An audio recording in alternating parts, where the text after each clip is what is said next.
All right, let's go.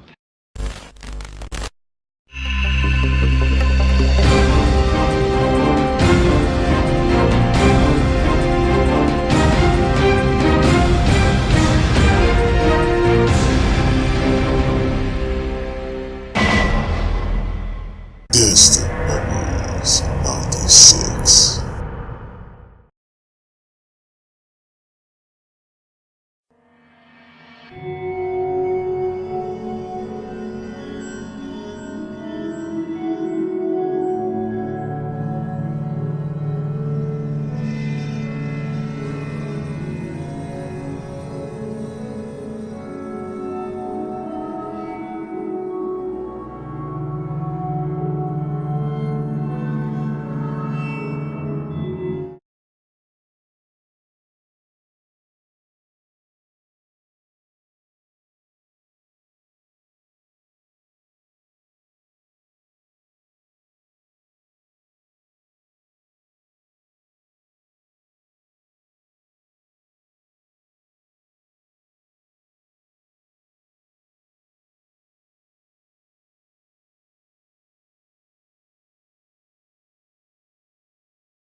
You are now entering a world of video games, nostalgia, and survival horror.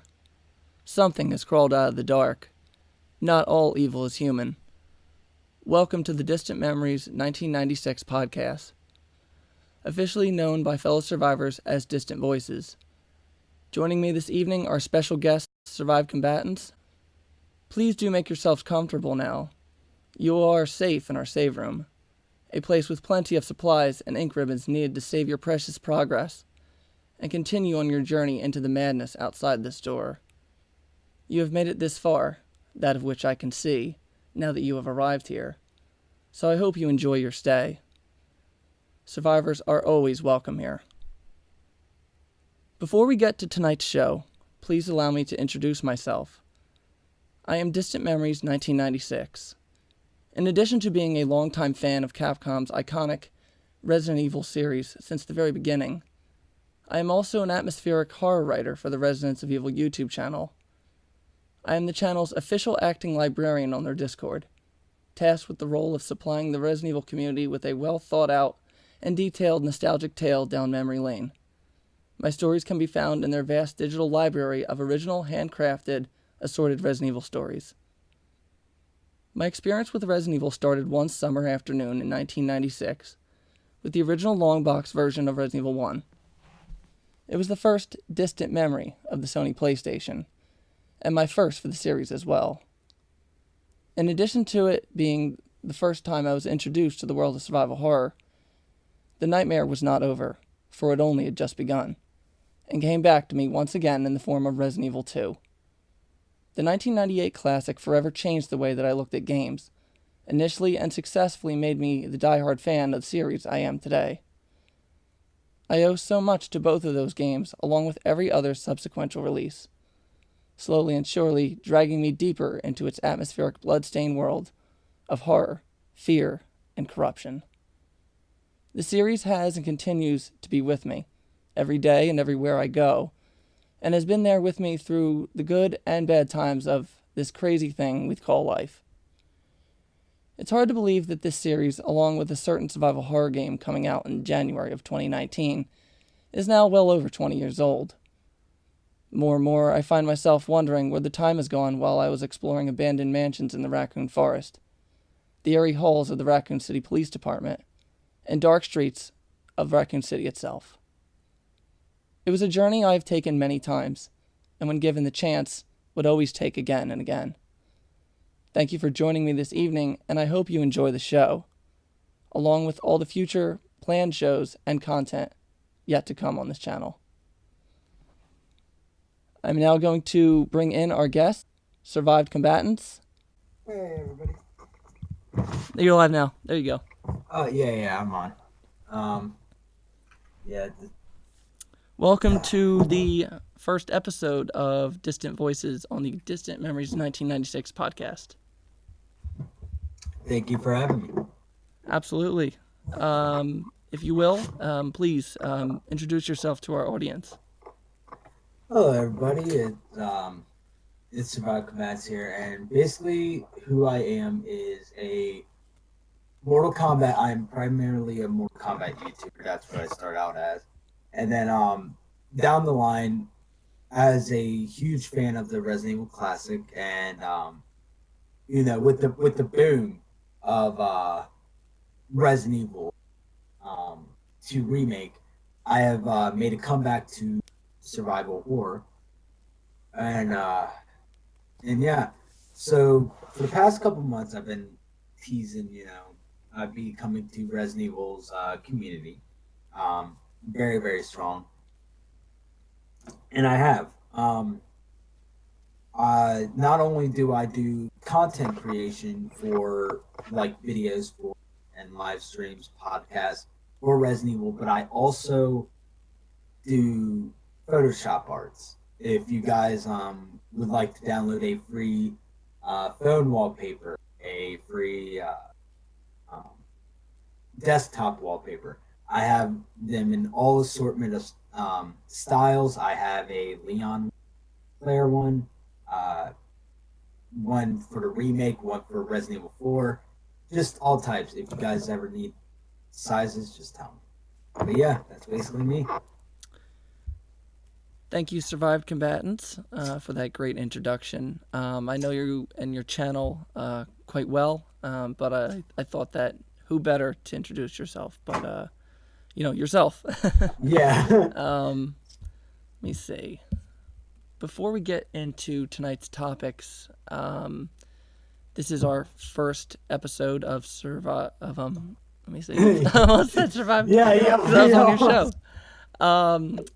Since this is the first episode of Survive, I said it again. Oh my goodness. Yeah. Okay.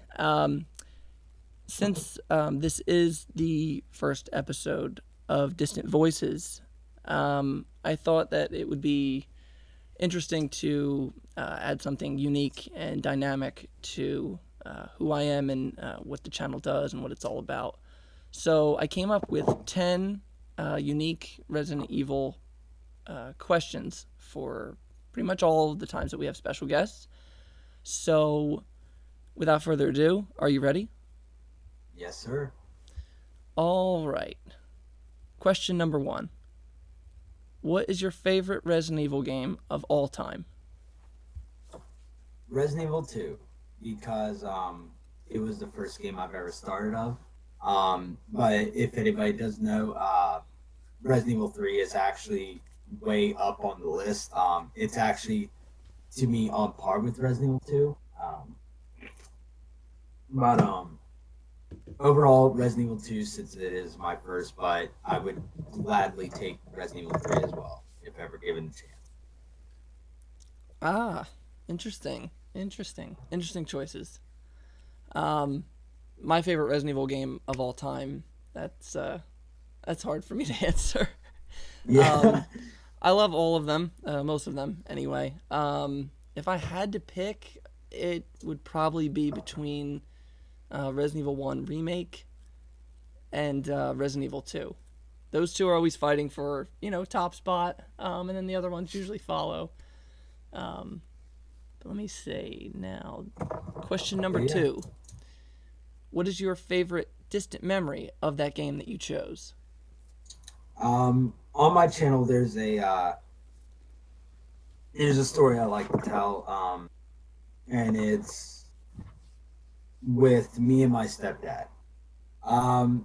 My stepdad has bought the game for me when I was the age of 4, because by that time he already knew that my actual dad, showed me a bunch of zombie movies and horror movies. Like the first movie I've ever remember watching was Night of the Living Dead, 1990s remake. And then the second movie I've ever remember watching was Child's Play. But since he knew that, and he knew I love zombies, he tried getting me into Resident Evil 2. Um, and yes, I was 4, and yes, it is kind of messed up to put a 4-year-old into Resident Evil 2, but um, when I first played the game, of course I died a couple times. I got pissed off. Um, but one day, my stepdad wasn't there, so I said, "Fuck it, I'm learning this game." So I got down the tank controls. I'm gonna say at least 10 minutes, 15 minutes after playing. Of course, I got bit a couple times by the fire zombie, and then the two zombies right next to the gun shop. But um, when you go to the Kendo gun shop, he says, "Freeze! Who are you? What are you doing here?" And then you say, of course, "Hold your fire. I'm a human." And that whole exchange goes. When you go to the left side of the store, you can pick up an ammo box. Well, me being stupid and not knowing about Resident Evil, this actually triggers a cutscene. The cutscene is that Kendo, the glass breaks and a bunch of zombies come out and Kendo gets eaten.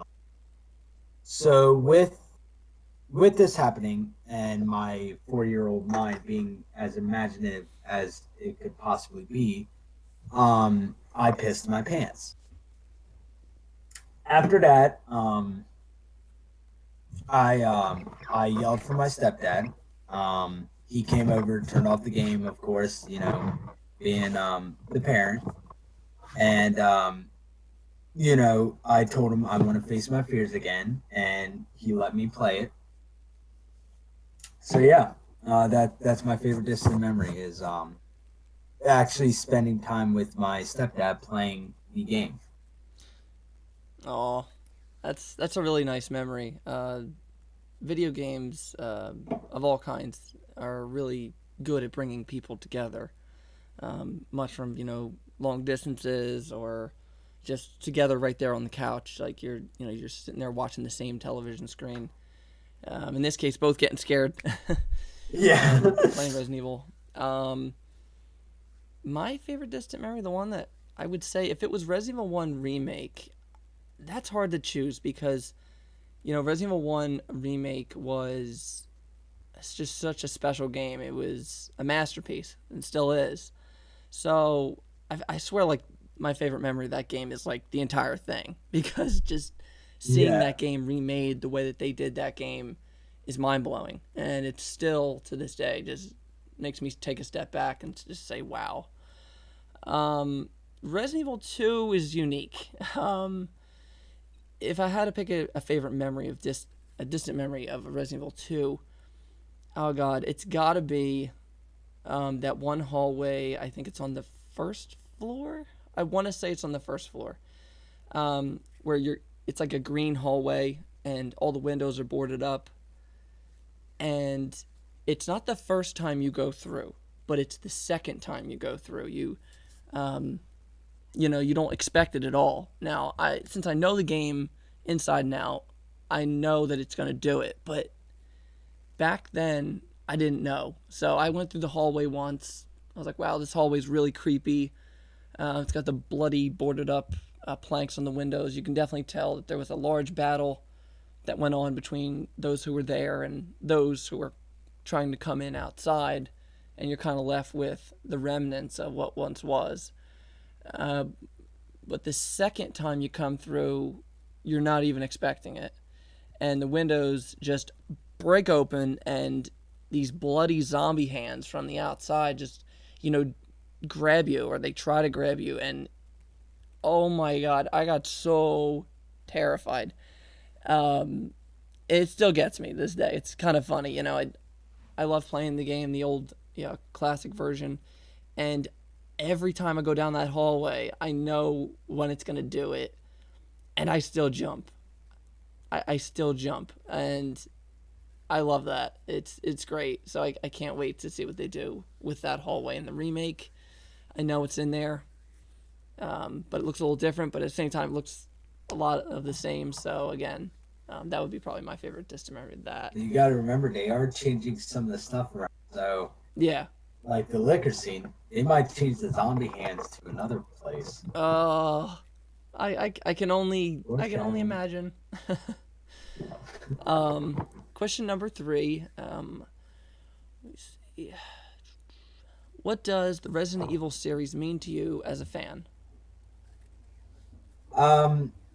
What the Resident Evil series means to me is community. You know, when I first hopped into the realm of a of the Resident Evil community, it's a very very big pond. I mean, you have a lot of content creators, big ones. You know, Avid Expert. You have Residents of Evil. Um, uh, Whitey Bite Me. You know, just a lot of people. And me being a, let's see, at the time been around 330. Now I'm like 369, but um still relatively small content creator. You know, the Resident Evil community brought me in, you know, accepted me and everything. And yeah, it's just a community that, you know, that means everything to me. Not only that, nostalgia. You know, whenever I want to power trip back to fucking 2004, 2005, I'll just um pick up my PlayStation Vita and just play Resident Evil till till I beat the game. But yeah, that's your answer. If I were to answer that question myself, we would probably be here all night. Yeah. But I will agree with you in that the Resident Evil series does mean nostalgia. The original Resident Evil came out in 1996. A lot of great games came out in 1996 as well. And, you know, since Resident Evil 1, the long box copy, was the first Resident Evil game I ever seen, first survival horror game I ever played, first PlayStation game I ever seen.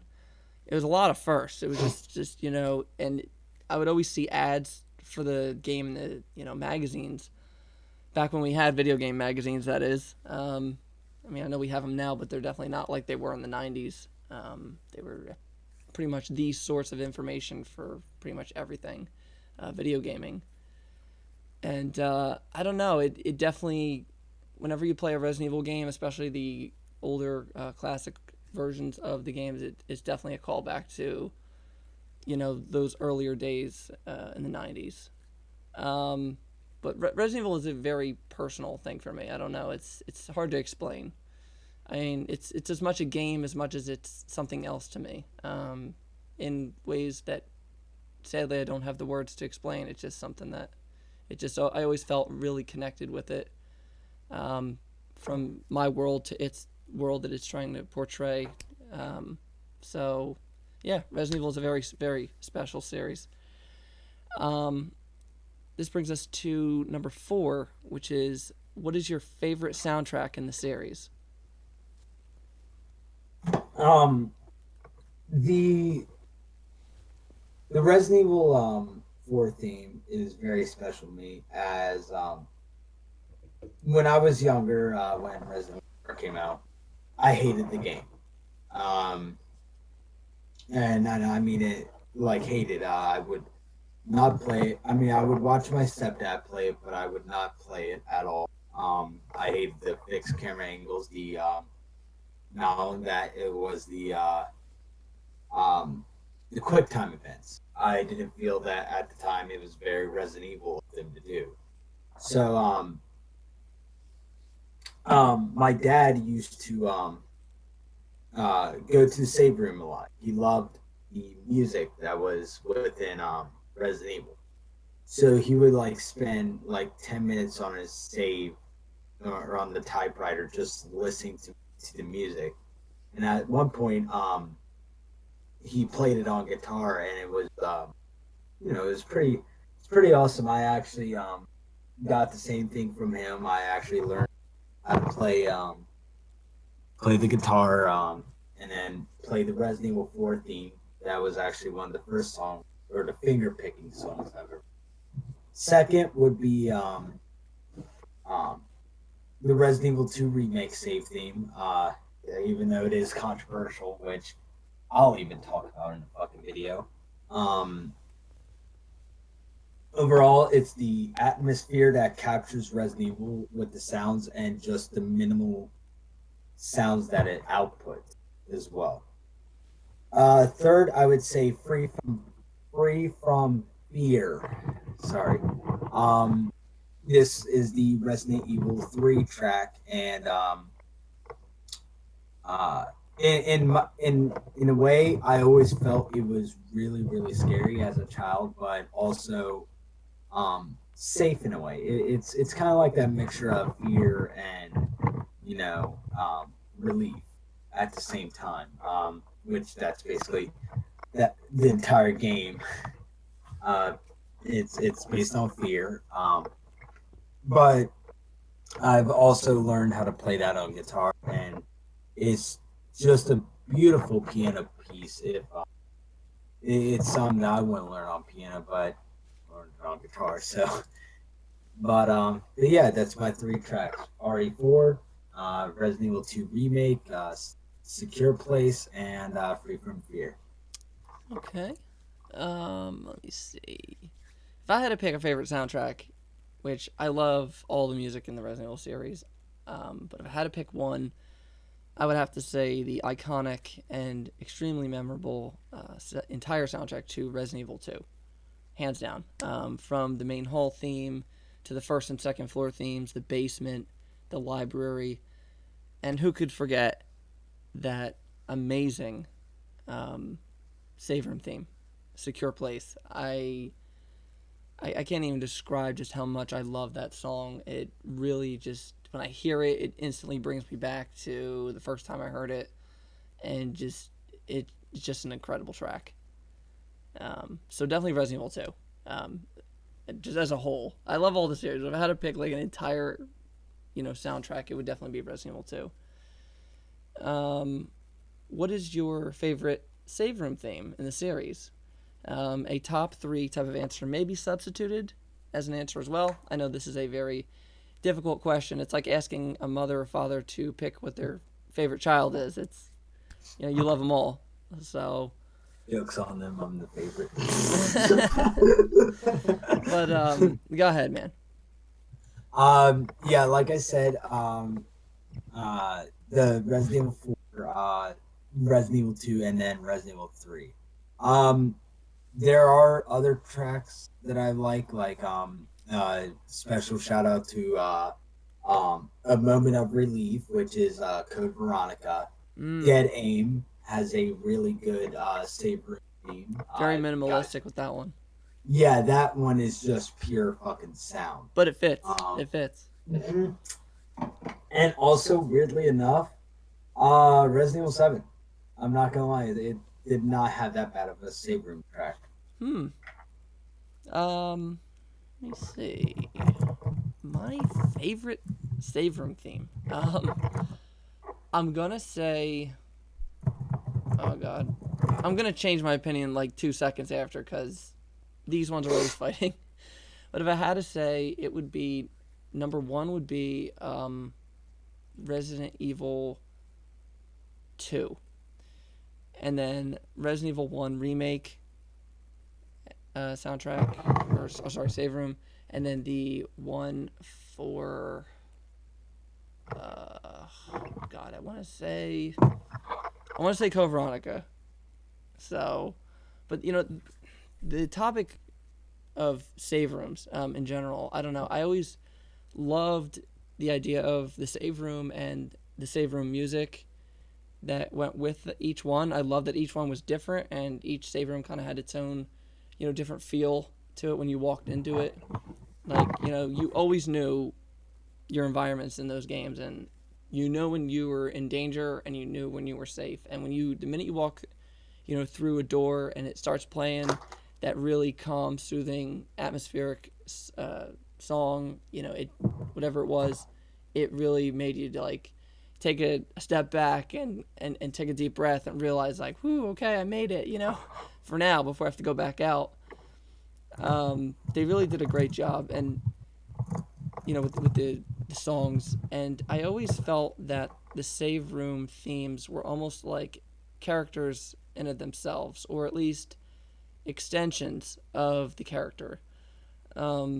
Music in general is a really great way of pulling a player into the world of which you're playing in, and Resident Evil as a series definitely accomplished that. Like for example, like I'm always internalizing everything as far as the music and the save room themes especially. So when I hear the Resident Evil 1 save room theme, which I believe is Safe Haven, but it's in the remake. Yes. Resident Evil 1 is Safe Haven. But in the 1996 version, they call it Peace of Mind. I don't know why, but it's weird.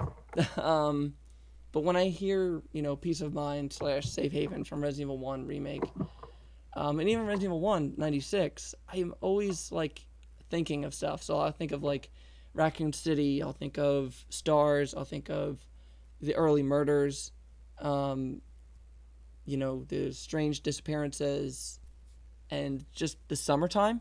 I get that feel from all that. Resident Evil 2, there's, elements of, like, has the synth, but it's like a dark type of synth, but it's got the piano. So it kind of is like inviting a little bit. It makes you feel secure. So I guess that's why, in the madness. So I guess that's why they call it Secure Place. So I love the save room themes. I'm like obsessed with the save rooms and the save room themes. I'm glad that they're back, and I'm glad that everybody loves them as much as I do, because I love save room themes. Let me see. Also, on a side note, in my opinion, the Resident Evil save room theme is better than the remake. Just saying, changed my mind. Wait, which one was it? The original. Oh, you like the 96 one? Mm-hmm. Really? I like that one Okay. more than the remake.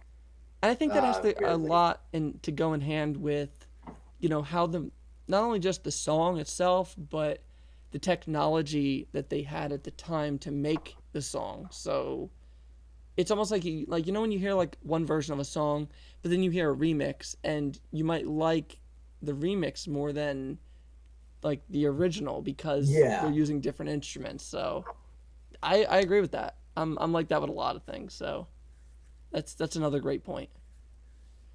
Let me see. Number 6.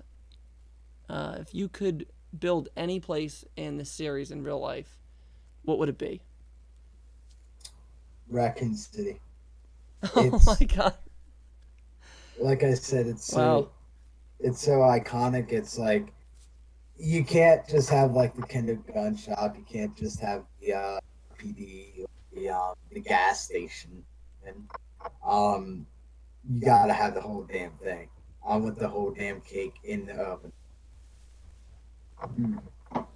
That's like playing the game of Monopoly, and like instead of buying properties, you just buy every property. You're buying the whole city.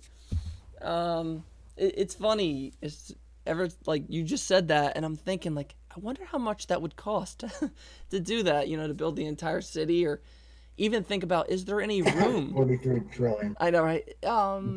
It makes me wonder like if there's even any room to build such a place, even if it was like a small little like rural mountain town out in maybe the Midwest somewhere. Like I wonder if there's any room for a Raccoon City anywhere.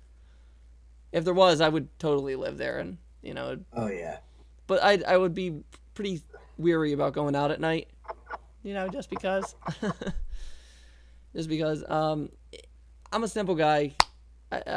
So if I could have one place or build one place from the Resident Evil series, it would be the Spencer Mansion. I love the Spencer Mansion. I love big houses. I think houses in general are interesting. More often than not, houses tell a story, and that one definitely tells a story of its own. I love the mansion and all of its rooms. I would build it in its entirety, including the guardhouse and the surrounding gardens. Not the lab though. That probably wouldn't go over too. Yeah, it wouldn't go over too well with the building constructors. And No, just the contractors. I don't know. No, just throw him in a maze and put his daughter and wife in a fucking experiment or some shit. Poor George Trevor. He never knew. He never saw it coming. He never knew what fucking hit him, bro. He was like, "Oh, I'm just gonna be fucking mansion. Now my family gets fucked." I know. He essentially built a death trap for himself and his entire family, and he didn't know it. Like, he got screwed in the worst way possible, and he didn't even know it, and it was, so tragic. But yeah, I would love to build a Spencer Mansion and have all the rooms there. I would make some adjustments. The place definitely needs more bathrooms. I would also probably change the key system. You don't want to have to really use the bathroom and not have the right key on you. That could be quite disastrous, and I'm just going to leave it at that. But it would be cool. And like, imagine like doing a live stream from the mansion. So you're playing like Resident Evil 1 from the mansion. Like, that's like fourth or fifth wall breaking. I don't know how many walls it's breaking, but it's definitely breaking some. Let's see, 4x4 is 16, as Depp would say. Like, I don't know, like mentally, like how many walls does that break? That's just crazy. That would be crazy. So yeah, that would be my one wish. This is a call to anyone with money. If you have a lot of money and you want to do something cool, build a Spencer Mansion so I could at least say somebody did it. So, yeah, I'm just going to put that out there. We need a Batman too. Looks like we're going to need a bigger cave. I remember when they said that. I forget which one it was, though. Let me see. Number 7. If you could bring to life one of the characters in the series to our world, which one would you choose? For Resident Evil 2 Claire, as not only is she my first gaming career, she's just a overpowered badass. Like, throughout all the games that she's in, she like Revelations, fucking Code Veronica, with the whole dropping shit. That's and you could forget those hot pants. Yeah, it's a 90s staple. Oh hell yeah, they are. If I could... I'm sorry. I mean, I like the new. Yeah. Hot pants. Right. You know, I don't blame you. That's geez, for me that would be tricky. If I could bring one character from the series to life, my mind wants to say Jill Valentine, because she is the master of unlocking my gamer heart for sure. She was my first video game crush, I want to say, as well. She's just a really cool, interesting character. I always played as Jill first when I played Resident Evil 1, and then I'd play as Chris. I just loved her outfit. It was like blue, it had the hat, and it had those like badass shoulder pads. Pads, yeah, the beret. Oh man, she had the look. It was great. But truthfully, I don't know. I think if I had to bring somebody back, it would probably be Barry Burton.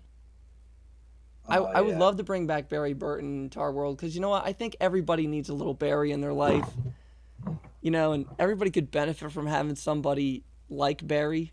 He's all around American. Yeah, I mean, he loves his gun, he loves his fucking meat, and he likes his daughters.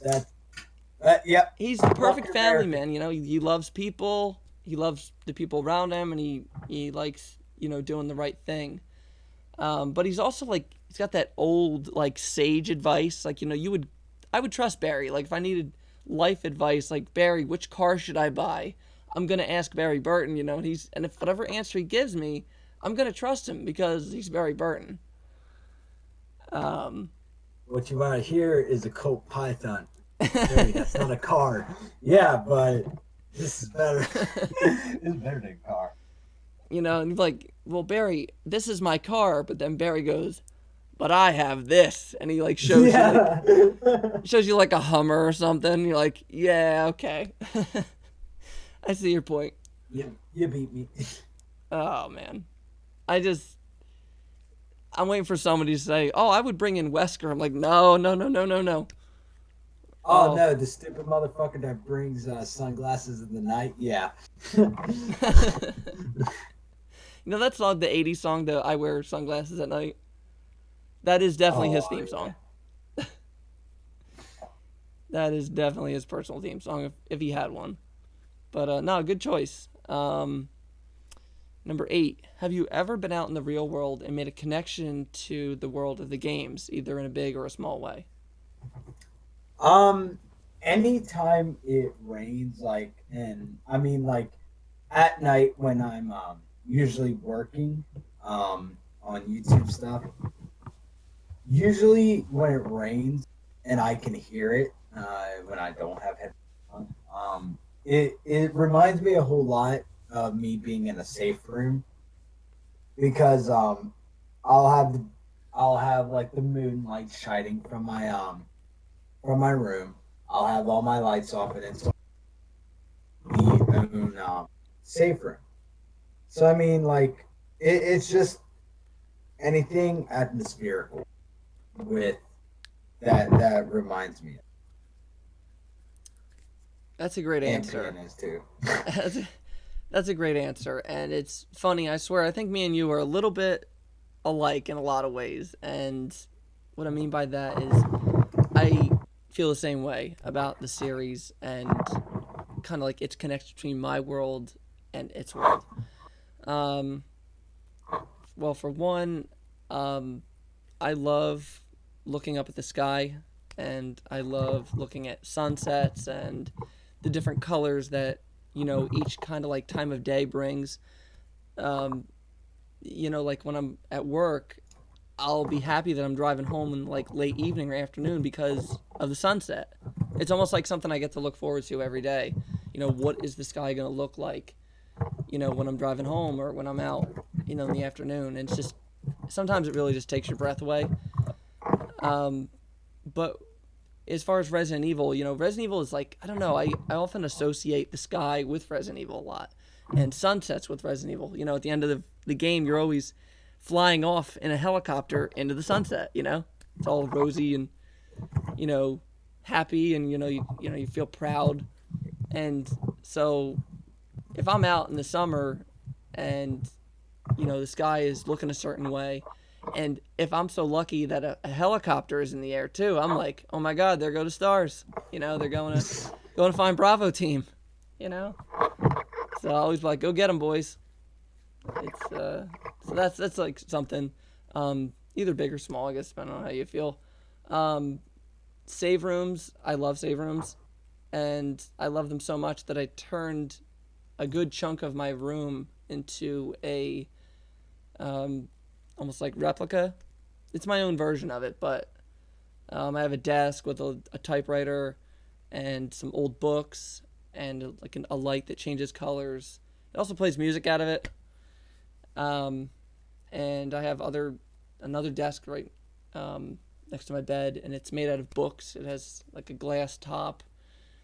And then resting on top of it is a picture of Jill Valentine. I have some Stars cups, a Rebecca Chambers custom painted Funko Pop that I made, a bunch of stuff. There's a clipboard with a Resident Evil newspaper from Raccoon City that I hand typed myself with images. It's about like 8 pages. I did it for this 20th anniversary Resident Evil celebration that I had at my house. And so I love the idea of a save room. I kind of turned my own room into a save room.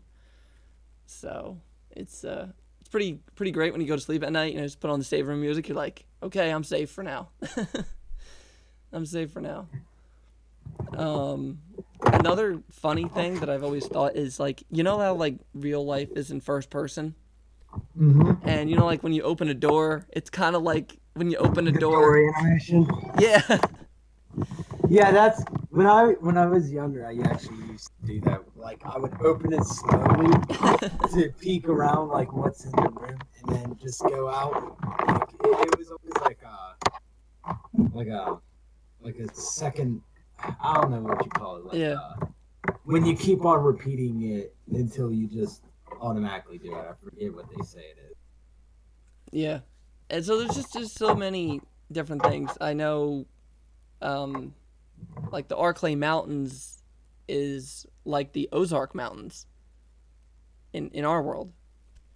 If you look at pictures of the Ozarks and then you look at pictures of Arklay, they're like one and the same almost. So I'm just like, wow. I'm just blown away. I'm also told there's a mansion out in the Ozark. I don't know what it was used for, but if you Google it, it's like Ozark Mansion or something. There's this house that was never completed, but it was this massive mansion. So I was like, what? That was a little crazy.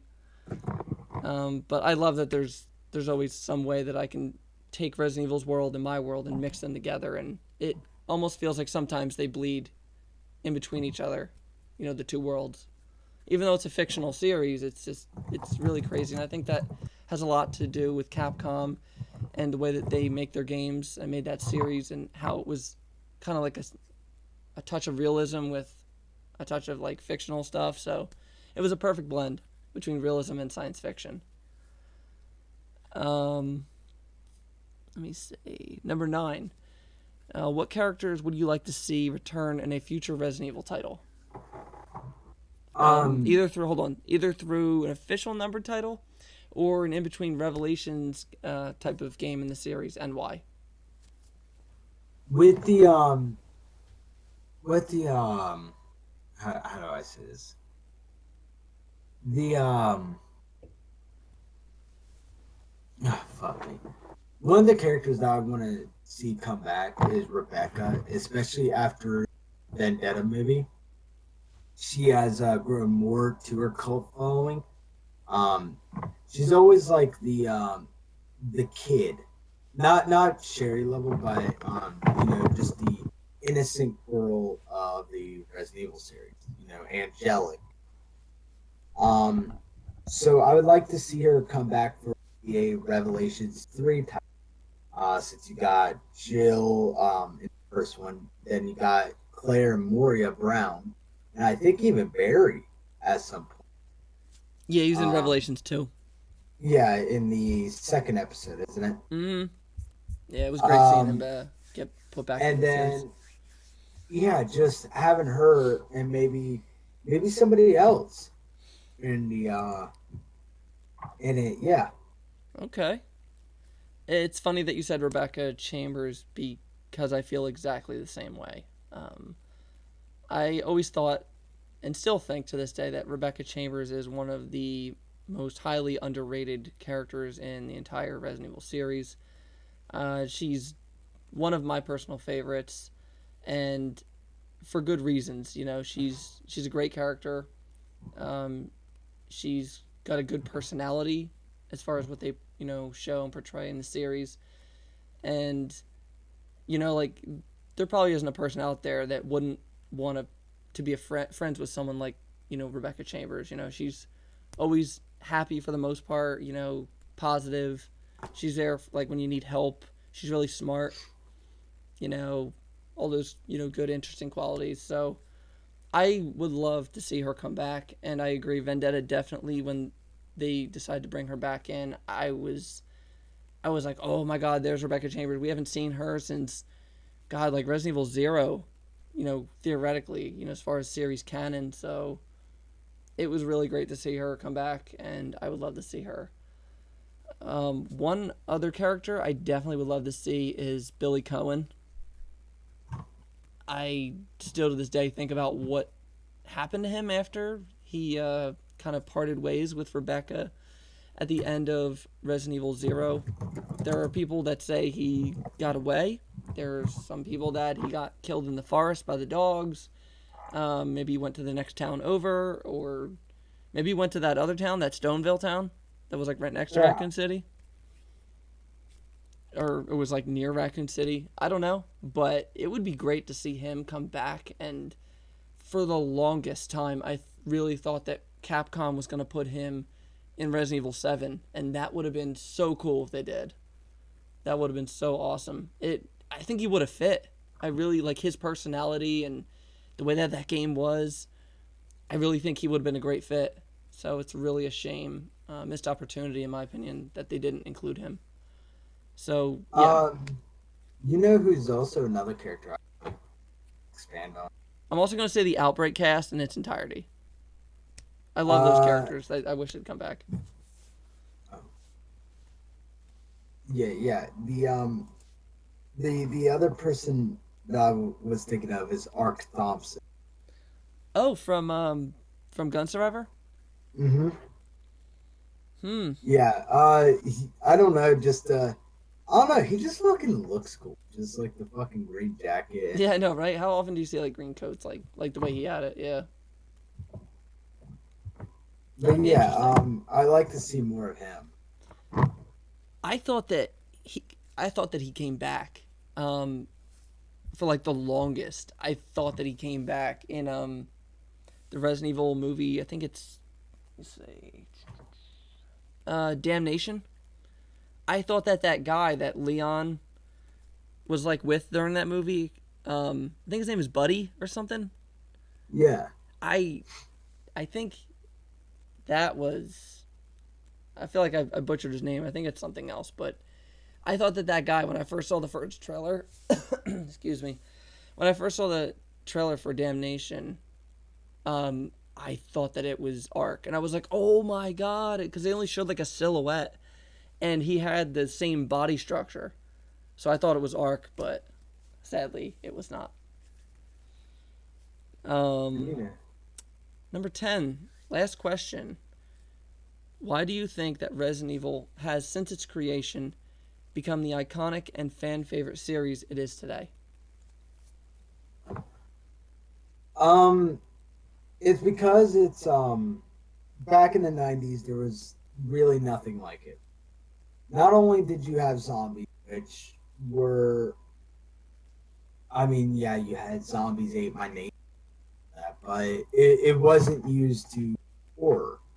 The fixed camera angles and take controls, yes, wasn't Alone in the Dark, but it wasn't that well received. Um, or well, not well received, but it wasn't as popular. And then you had Sweet Home, which is basically just a remake of Resident Evil. Um, but other than that, it's because at the time it was revolutionary. You know, tank controls and fixed angles are the bestest of friends out of any video game. They are the best. Um, you know, it's like, and also I just love how I think people love like the picture. You know, you got movies, you got games, you got manhwas, you got uh, side games, merchandise. Not only that, there's also oh, shit. There's some slipping my mind.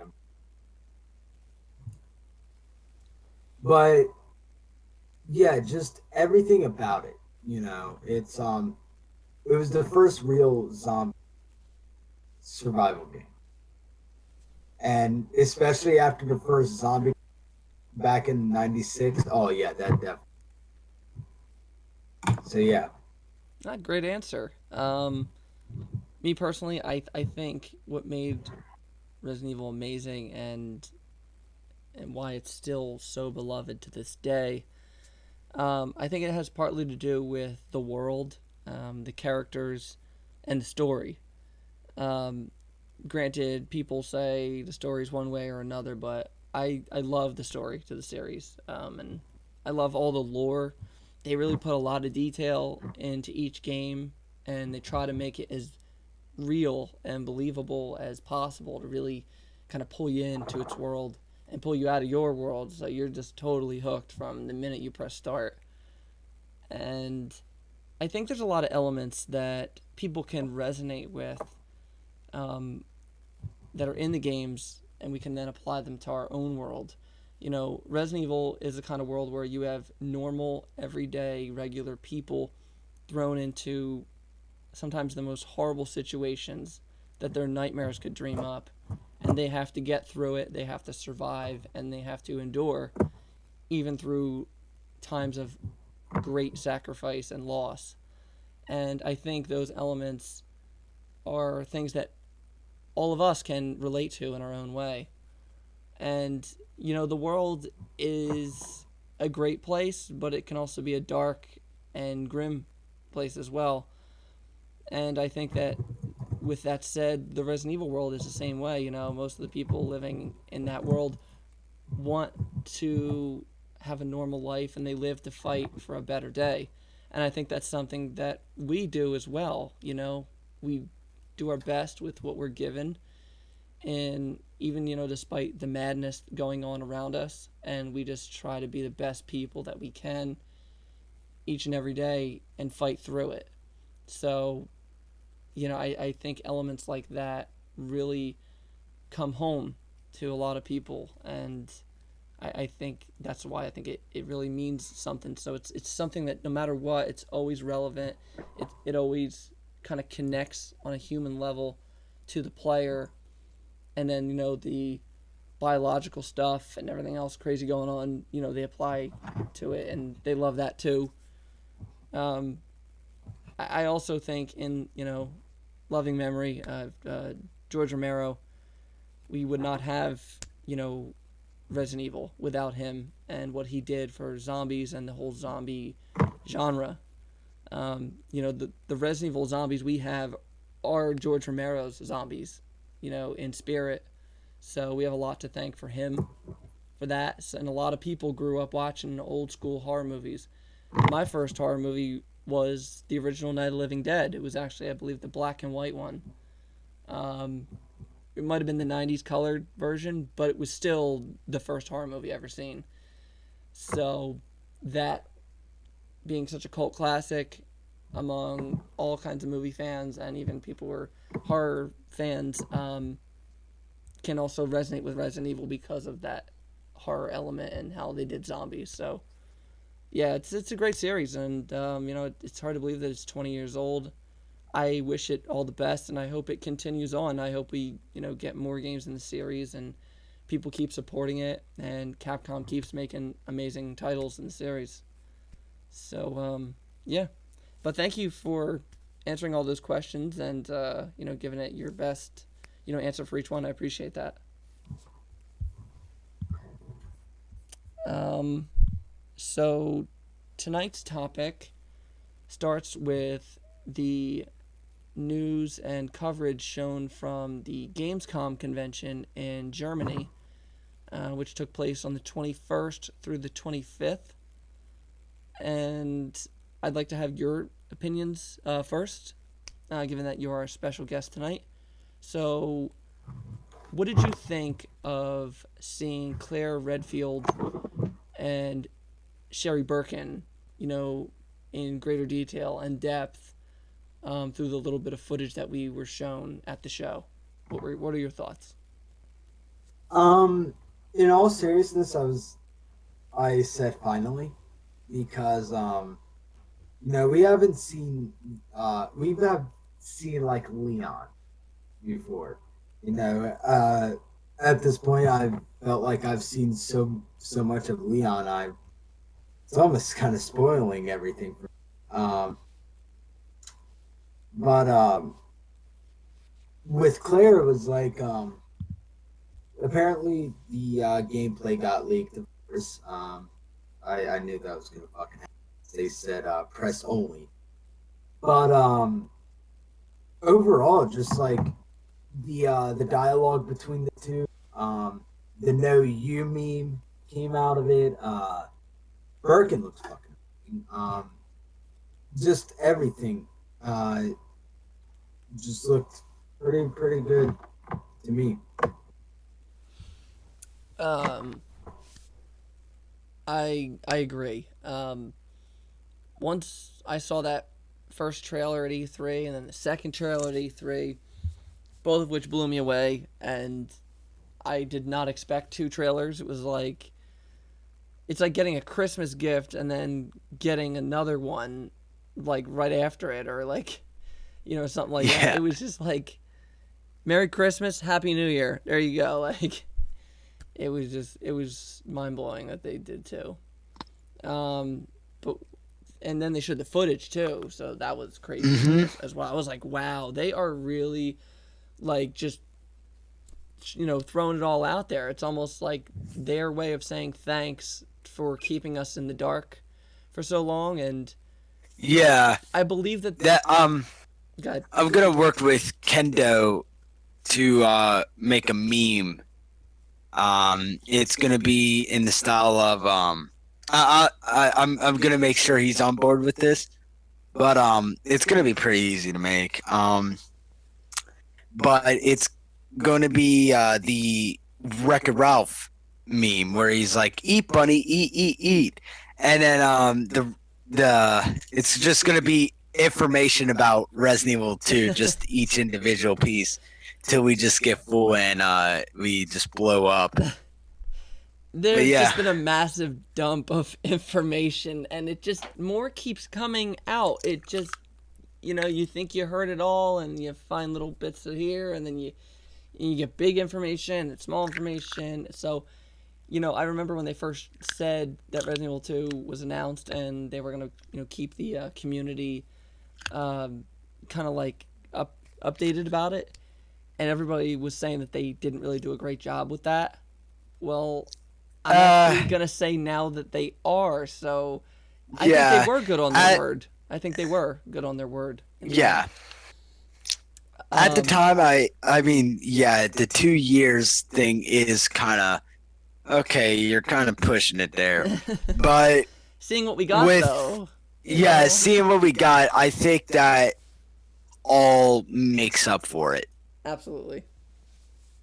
But Claire Redfield was somebody I wanted to see more of ever since they showed the little bit in the trailers. So again, I was like, it was funny. I woke up that morning and there was talk and rumor, and then there was kind of like confirmed fact that we were going to get stuff.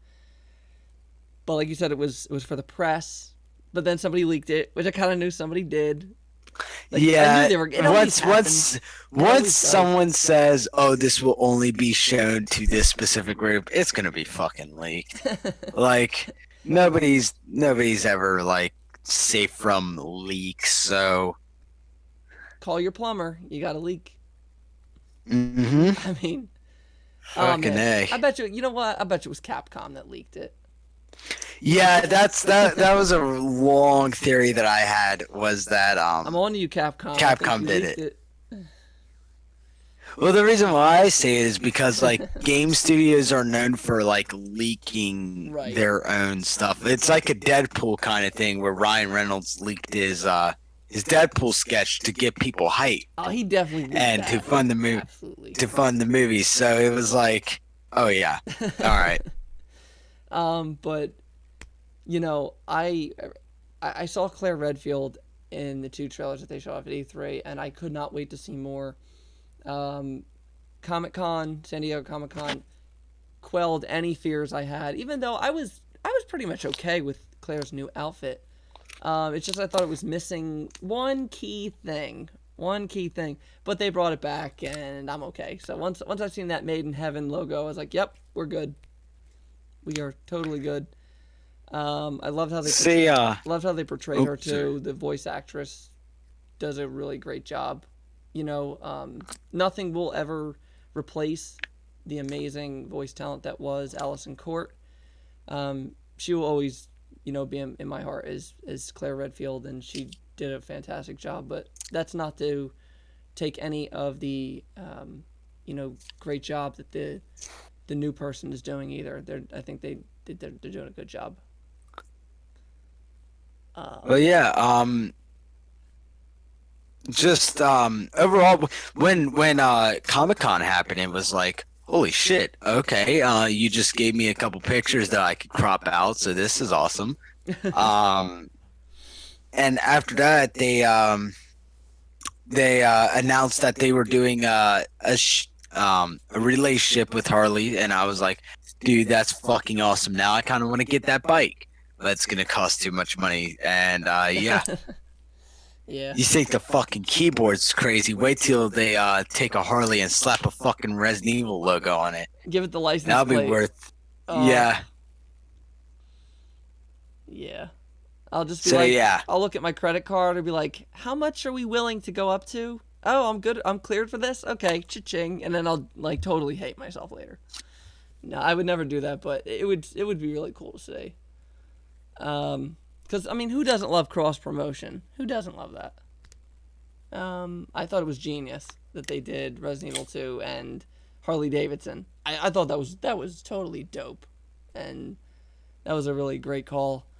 As far as Sherry Birkin, I was okay with Sherry when they first shown her off, so I thought it was really cool and stuff to see her again, and I'm totally okay with her outfit. I think it makes sense. She's wearing like a typical, rich private school, look, and they had money. They were being funded by Umbrella. I mean, William Birkin was a genius scientist, and Umbrella being the, largest pharmaceutical company in the world. And we all know about pharma companies these days. They got money out the, what, they're loaded. So it made sense. So I was okay with the new changes. I thought she looked great, and they definitely nailed her character. I thought that it was interesting they made her, instead of like a typical Japanese like 6-year-old girl or something, they made her into more of a 12, 13-year-old girl almost or something. Like, she's more mature in this version. But yeah, awesome stuff. Next topic is the Claire gameplay, which we're gonna that entails the big elephant in the room, or the big dude in the room, and that is William Birkin, or AKA G, which I could not believe that they were showing Claire footage with William Birkin. I was like, wow, what a way to just totally just have everybody's jaws on the floor, show us a boss battle. And not only a boss battle, but the boss battle, one of, an iconic fight scene between the player and William Birkin for the first time, which he looks amazing, by the way. I mean, wow. He looks incredible. But I want to hear your thoughts first, so go ahead. With the gameplay that I saw, it was like, it was nice because not only were we seeing gameplay, it wasn't gameplay of you just walking around. It was actual gameplay of you fighting a boss. How would it look like you fighting a boss? And that was actually really awesome to watch. It's a grenade, isn't it? That she has as far as the defense item? Yes. Yeah. Yep. She throws the grenade. It's a grenade. I didn't. People were calling it the flash grenade. People were calling it a grenade. I'm pretty sure it's a grenade. I'm pretty sure, but I mean, it doesn't look like a flash grenade to me. Yeah. I don't know. I was really sure it was a grenade, but with the with doing that, and then they showed off a brand new gun, which was the new Claire submachine gun. Yep. And then they showed what looked like to be a beginning of a what's it called? A death scene with him grabbing her head and then putting her on the floor. I'm pretty sure that's a fucking death scene right there. So maybe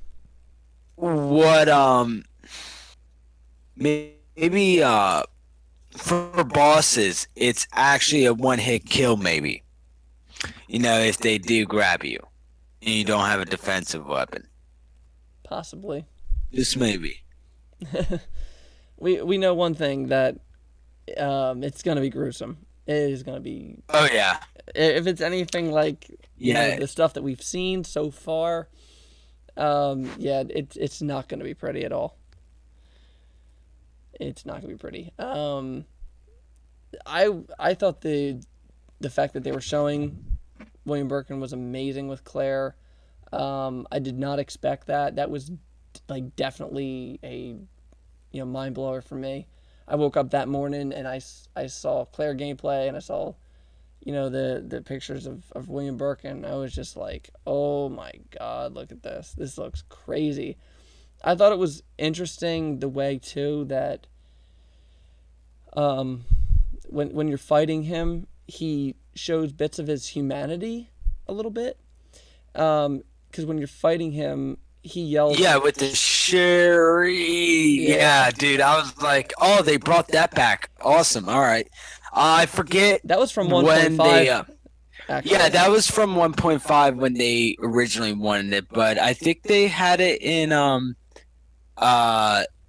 I'm pretty sure they had it in that voice track that I played on the game modes, where she was like, "Mommy, there's a monster around here," and I think it's Dad. Oof. I was like, "Oh fuck." What a like horrible thing for a little girl to see. Her father that she grew up with and loves is now like a byproduct of his own creation. Yeah. It's almost like a Dr. Jekyll, Mr. Hyde kind of thing. Yeah. See, with that it was like it was like so cool to fucking watch, and then after that, it was like, holy shit, dude, this is fucking cool. But yeah, Birkin definitely fucking stole the show. And I know that definitely takes us to our next point about the looks. Yes. In this case, the environment. So there was a number of new environments that they were showing off. This was the first time that we saw the basement to the RPD, and it was also the first time we saw the parking garage, which leads into a new character that we'll get to. But so the new environments. Go ahead. What did you think of seeing the new stuff? It looked more like a boiler room. Yeah. Like there was a lot of pipes, so maybe it's the around the trash compactor, because that's what I thought when I saw the reveal trailer, the first one when Sherry says, "Will you help me?" and then she says, "Yeah, of course." Yeah. I'm thinking that's It's very industrial. more of this. Yeah, it looks like sewery, in my opinion. Yeah. So that's what I thought. You said sewers. I just like, you just successfully triggered my my Resident Evil 2 sewer memories with the spiders. Oh, dude, no, I was always able to dodge the fucking spiders. Oh, fucking things. I can't wait to Even see the what ones they that fuck that. Okay, if knowing the RE engine, they probably just photographed some spiders and then enlarged them. Oh, knowing our luck, right? Knowing our luck. And just to tell you, my buddy Shane, he's afraid of fucking spiders, and I haven't told him that there's spiders in Resident Evil 2 yet, so he's gonna have a little fun surprise when he plays the game. Oh. But yeah. I'm not crazy about spiders either, but Oh no, the big hairy ones, fuck them. I try to be the the humanitarian. Like, if there was a spider in my house, like, I'll do my best to try and throw it outside, but I did that same kind of mindset at work, and there was a spider in the office, and I tried to get it out, and I put it on the piece of paper. I thought it was just gonna kind of just stay there. I was hoping, and the thing started jumping, and I was like, nope, Nope. The minute you start jumping at me, you just earned yourself a boot. Or if it started flying, I was like, nah, I'm smashing this thing now. But there was another new environment. There was the parking garage. What did you think about that? I forgot to do a frame by frame on that, but there's a new puzzle. Yeah. Within the parking garage, but I didn't check to see if the SWAT van was covering the door this time. Right. I think it was darker though. Yeah. So I wonder how the parking garage is gonna play out since apparently now they changed it to where Irons. Yes, Chief Irons, everyone's favorite. Pedo. Everyone's favorite homicidal bastard. Diabetes. Yeah, he's just everyone's favorite bastard. Diabetes.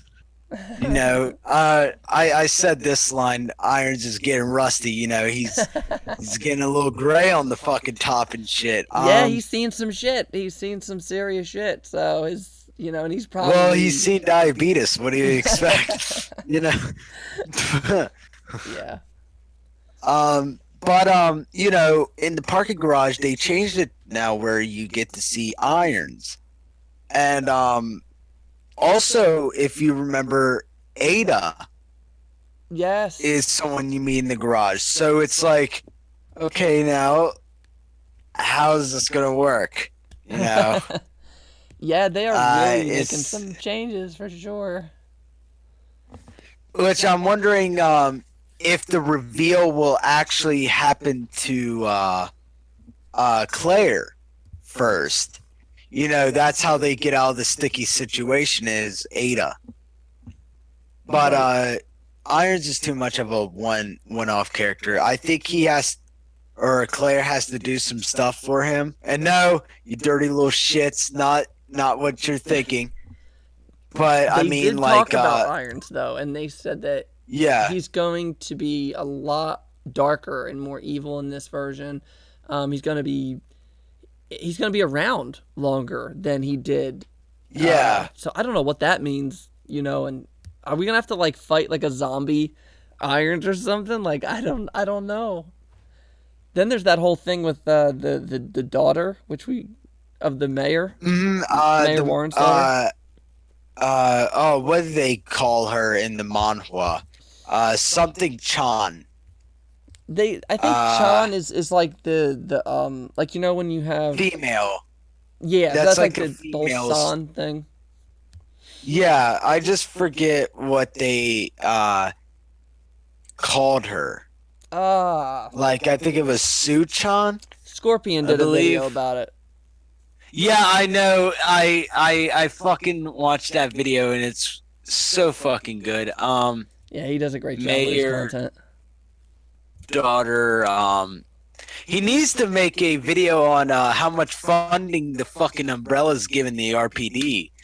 I really want him to look into, like, because the RPD has fucking laptops and shit, which are very hard to come by in the 1990, especially 8. Yeah, so I mean, still, like, things were expensive back then. Even then, you know, it's all relative. You know, I mean, our cell phones used to be the size of like bricks, but they were like $1 million.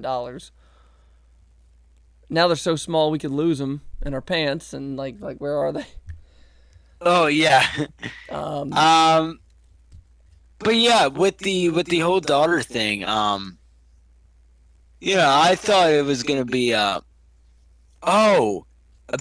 in the SD novels, her name was Beverly. Amy Chan, that's what it is. Okay. But in the SD Perry books, it's Beverly. Interesting. You know, someone call Axel, you know, for Beverly Hill Cops, you know. But with that, it's like holy shit. Also with the new puzzle, it looks like you can get out So maybe you can explore more of the RPD out of the garage. I'm also wondering that one part too, like with what you're saying. There was a part where like when they approached the gate, there's a police car with like the front windshield shot out a little bit, and I wonder if Yeah. Irons put that there as like a bait or something. To like for anybody, because you know he goes crazy, he goes killing everybody. Yeah. That's that brings me into like the thing that I talked with John Ford on. Me and him talked about having videotapes because since they're reusing assets, of course, and you know, videotapes weren't only in Resident Evil 7; they were in 1 as well. If you pick up the Kenneth's death video, if you go to the basement, I believe, they have a tape recorder and you can insert the thing in. For Distance's intro, I actually used the same thing, the same overlay with Kenneth's death video. And I always thought that, you know, videotapes would be cool to implement for Brian Irons. You know, for the Warrens or for Warren's daughter to do like the hide and seek game mode from Resident Evil 7 with Mia and Marguerite. And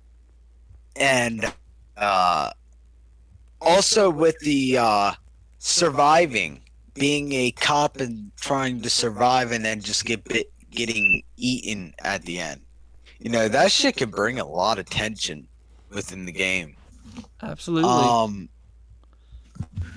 But interesting to with see. Irons, it's like he's fucking crazy. I don't. Have you read his monologue? Yes. There's in the remake, Kat found like this thing, and it's called Some Guy's Scribblings. Wow. And it's this new fucking note that she alludes to him being Irons. That's who she's alluding to. And you know, he's talking about like he's comparing these people to pigs and having them in the den and shit. I'm like, dude, this fucking dude's crazy. Like, Oh, I don't like where this is going. He's a straight up fucking maniac. He's nuts. He's nuts. And now, like, he's gonna be more crazier. I can't even think of what the fuck he's gonna do. Ugh. Oh boy. Taxidermy and shit. Oh, dude, what if he takes the like police officers and he taxiderms Okay. them? Oh, dude, that'd be so fucked up. Like, Capcom's gonna turn some heads with that one, with Iron. Yeah. I know it. I mean, which actually, with what he says about Sherry, you know, going all the way from school to the RPD by yourself during a mess like this, I was like, oh my god, they actually might do a memory part for Sherry. or something. Maybe a Like- playback scene or something. Yeah, that's exactly what I want is a back scene. Based on the events of the Dark Side Chronicles. Yep. A unlockable voice recording that you can get from Annette Birkin. Mm-hmm. She calls the school. They pick up. You know, she tells Sherry to go home, and then plans change when they go home. Tells her to go to the RPD. But what's sounding like is that everything just went to shit while she was in school. So yeah, she tells her to from, like go home and then go yeah. to the RPD, and she's like, there's gonna be some confused and angry there's people. back way. But she's like, there's Yeah, some I was confused like- and angry people. I'm like, they're zombies. Yeah, they're a bit bitey. Have you been bit? No, but Philip has. Oh, what? Wait, what happened? Philip's been bit. Oh, okay. Mommy, the teacher's Shut acting strange in class. It's like, I don't know. He just collapsed. Oh God. But yeah, with Irons, it's like, holy fucking shit, I think dude. his new What look is happened good to too. you? Oh yeah, no, he like I don't know. His old look always looked like a 70s porn star kind of thing. Like with the mustache, the slick back hair, kind of fat. He's going for that Ron Jeremy look back then. Maximilian dude, he compared him to another character in Capcom's um back catalog of game series, and he said that he looked like Mike Hagar from Final Fight. Oh my fucking! Oh, he does. Um, didn't he go into um uh Street Fighter for like, I think it was Street Fighter 3, I think it was. Yep. So shout out to Maximilian dude. Uh, Great content, dude. love Max. Who doesn't? The only He's reason best. why the only reason why I started watching him was because of his reveal of Killer Instinct. That's when I started watching him. And after that reaction of Orchid, or the oh Right. yeah, I was like yeah, he's fucking hilarious. Let me look at Irons a whole lot more. Okay. So but yeah, just now he looks like an older guy. And of course he has a different voice and shit. Mm-hmm. But yeah, The guy they chose you for the know, voice is interesting. I have this feeling that they got somebody who's going to be really good at being like a kind of creepy, kind of calm, but then when he goes insane, yeah. he's going to be like just like whoa, like like he's going to be really Yeah, see terrifying. that's Oh, I'm sorry. No, I think he looks great though in the new game. Everybody has this new look, and I don't know, it's believable. You look at it, and I'm not really hating anything that they've been showing. From Leon to Claire to Chief Irons, everybody's on point, and they got that remake look. I didn't go into this expecting the same game. To tell you the truth, I didn't want the Oh same game. no. I didn't want the same game. I wanted them to take this, make it both new and a throwback, but have enough new so that it feels new and enough old to make it feel like the old game. But I'm ready and willing for them to take this in a different direction than they did with the original and really do this one great. Remake and Zero are absolute classics, so I expect nothing less from this one. See, and this game too, it's like they take they say they don't take shit from Resident Evil 1.5, but it's like That's the biggest joke they ever said. the thing is that, like, if you listen to, okay, I want everybody to listen to this because I showed Distant this too. If you go to Resident Evil 1.5's OST, I believe it's the second RPD track.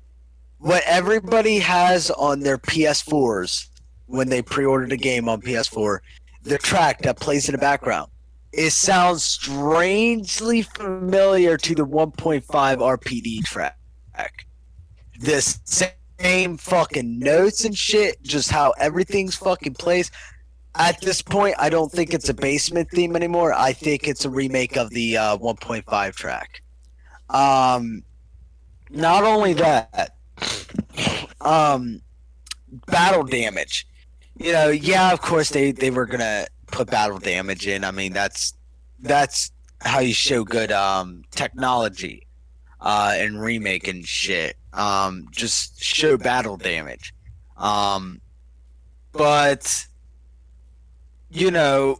it farther does that. Like, I don't know if anybody has seen the Birkin gameplay, but when Claire fucking shoots the grenade launcher, he's burnt to a fucking crisp. Like, he's all black, charred and shit. it's pretty nasty looking. So it's like, Ugh. how do you like your William Birkin? Medium well, uh, burnt. Oh no, I like them rare. Burnt. Rare.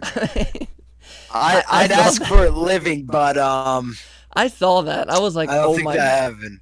I saw that though, and I was like, oh my god, they actually made him like just fried, just totally fried from the fire. I was like, wonder if wow, they'll stay. that'd be crazy. Well, he has self healing a little bit because of like the whole Yeah. mutation thing. So I'm sure it'll be there, yeah. But then when he changes form, of course, it'll auto heal that and turn into something That's horrible. probably with the. See, and I can only imagine just what those other forms are gonna look like. Oh god. Jesus Christ. See, that's how I don't get how they get the monsters if everything's photorealistic. Like, is it something that they just take pictures of clay models, or is it like Right. what they do? Yeah, you can't be like, okay, let me go get a real live William Birkin. Let me photogram that in. They might actually take cosplayers. Well, yeah, and there is that one wait, guy. no, never mind. Never mind. That would have spread too much. True, but there is That that would have one spread guy. like a wildfire. There's that one guy on Twitter. I forget what his name is. I actually met him, believe it or not. I was at New York Comic Con, and it was the first time I went. Wearing my Stars shirt, nonetheless. I was with my friend, and we were walking around. I want to say it was the Artist Alley, which is, if anybody goes to New York Comic Con or anything like that, go to the Artist Alley and support the local artists. They have amazing stuff there, and you can buy I'd great go art. broke in 2 seconds. Oh yeah, I often do. But you can buy amazing artwork for great prices. And you get them to sign it and everything. It's really great way to know people. But I'm standing there with my friend. I'm going, bro, hold on, holy shit! I think I see William Birkin from Resident Evil 2, and he's like, no way. I was like, dude, yeah. So we stopped, and I seen this massive cosplayer come down the way. He's got the whole thing done up with the fake face, the eyeball freaking moved on its own, which I don't know how he did, and it's got the skin detail and the claw, and he's got the pipe and everything. Oh my god! I walked up to him, and I definitely said hello, and I asked for a picture. I was able to get a few pictures with him. It was one of my highlights of that, time I went, and I was like, oh my god. This guy is famous for his William Birkin cosplays. And pictures, honestly, do not do it justice. They really don't. So if you're ever at a con and you see a giant William Birkin around, call your local, stars department. No, just walk up to him and say hi, and definitely try and get a picture with him because it's amazing. See, and with that too, it was like, fuck, what am I thinking of? Just overall, the gameplay looked really fucking good too. Like, I like how you had to run away. So, because of course William Birkin's gonna get you with the close range attacks, so that incentivizes running away. And with the new fucking video that I'm making, right now currently, trust me, boss battles are probably gonna be the hardest thing you'll ever fucking face, even harder than Crash Bandicoot remake. Like, Yeah. that's something that's like. It's gonna be Dark Souls level. Dude, how are they gonna Just do telling that you. gator? How are they gonna do the gator? I don't think it'll be in the same place it was in before. Oh no, he'll be moved. But dude, like, how are they gonna do that? Like, I can't wait, dude. That thing is gonna be terrifying. That's gonna be like, you're gonna have to call the crocodile hunter. Like, crikey. Oh fuck yeah, yeah. Call Batman. Call Batman. Oh yeah, like Killer Croc. Rest in Yeah. peace, Steve Irwin too. Poor guy. Huh? And I said, rest in peace, Steve Irwin. That poor guy. Oh yeah. But yeah, definitely call Batman. He's got crocodile experience. Oh, God. But yeah, overall it looks pretty nice. Everybody's the community's very half and half on Claire's design. I'm like, whatever. I mean, like, At this okay, point, yeah. I can get that. Like, okay, I love classic Claire. Don't get me wrong. I love the fucking the booty shorts and the shirt. But Yeah. other than that, I can understand that motorcyclists do not wear shorts. Not only that, who wore that in the 90s? You know, who wore... It's interesting that they gave her long pants because in the early sketches of Claire Redfield, they did show... fucking design. She still has the logo. Yeah. It looks fucking cool. Just trust me. Look at it and love it. Yeah, it's better than nothing. I know. It's like, would you rather have the game be a reality and be able to play this amazing game, or would you rather be sitting around waiting for them to get up the courage to bring it to us? I mean, you know, Yeah. there comes a time where you as a fan have to be able to, you have to learn to appreciate what you're given and also be able to give criticism. There needs to be a perfect balance, in my opinion. You know, it's like, really, it's like, this thing could have been a lot worse. We could have got a lot worse. We could have gotten the Final Fantasy VII treatment. Yep. And haven't gotten in fucking years. Yep. Development hell But, and, you know. Overall, like, no, Capcom has, like, thing that we basically wanted, you know, I said I would rather have screenshots, even though people have told me, you know, this ain't the 1990s anymore with gaming magazines.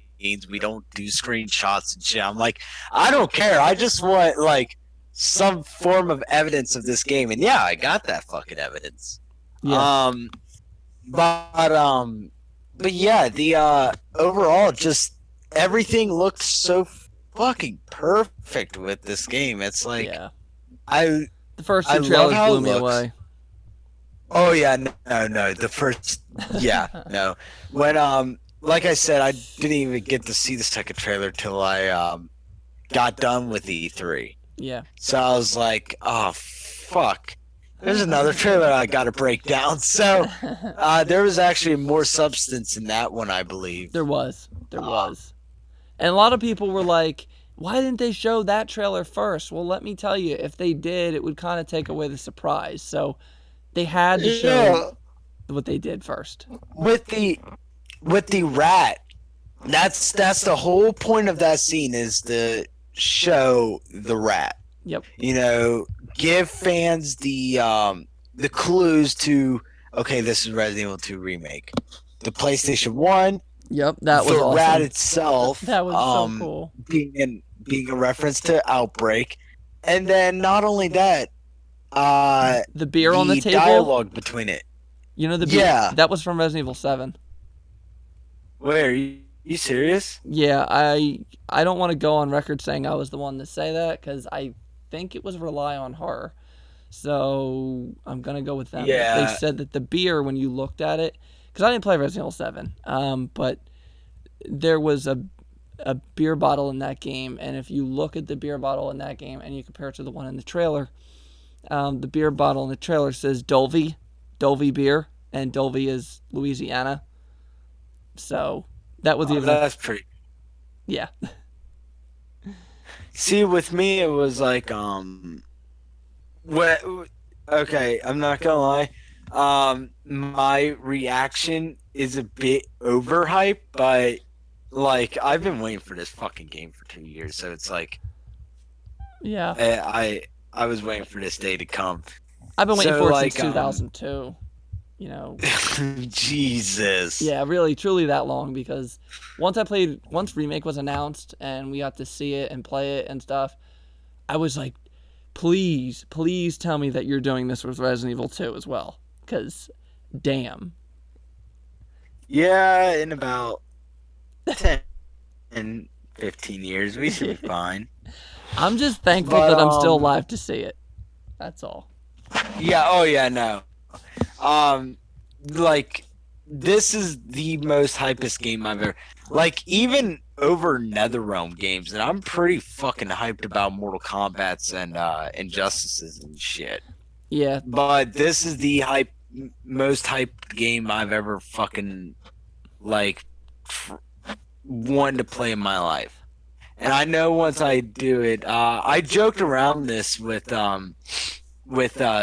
Zombie, and AJ and Gold. I was like, once this game comes, I'm gonna call a week off work, just being fucking quote unquote sick with the virus. Yeah. And the one that's going I'm gonna around. play fucking Resident Evil. Yeah, you know the what? I'm sorry, what kind of virus is this? It starts with a T. I don't know what it is. It's real bad. It's going around. Like, Everybody's getting it. Yeah, I think it's some in the water. just try to explain the entire incident in Raccoon City. Yeah. I think it's safe to say that there's gonna be a lot of people calling out of work to play this one. Oh no, yeah. No, it's gonna be a fucking outbreak. See, God, I love Resident Evil puns. Oh no, they work every time. They work every time. But yeah, overall, yeah, everything at Gamescom was fucking awesome. And then not only that, they told us that Tokyo Game Show that they're gonna show not only a Leon demo but a Claire demo as well. People are asking for Ada and Hunk and stuff too, and I'm like, we can wait on that. Just keep that stuff a surprise until the 25th. Right. There's some like Please. I don't want them to show everything, especially not. Yeah, Hunk. no. Like that's why I like discussing and speculating. I don't want it now. I just want to talk about it. Right. That's the only thing. But you know, I bet Force Survivor and Tofu mode's gonna play the same. With the new mode, like I said, I've speculated, and even though Cat has deconfirmed the multiplayer mode because they'll fucking get a horde mode, you know, it's just gonna be in first player. Yeah. You know, I'm sure we'll get something. Speaking about Cat, she did a live stream. She sure did, and I will leave this up to you, and I'll comment when you're done talking about it. But you watched the live stream. Actually, I didn't. I ended up watching your video on your channel, which, if you're interested, definitely check out his video, and definitely watch Cat's live stream as well. Both of which are worth watching and following. But no, go ahead, man. Take it away. So at this point, apparently my newest video has 208 views, which, holy fuck, that is really soaring up the fucking ranks. If anybody doesn't know who Kat is, she is the Resident Evil community manager.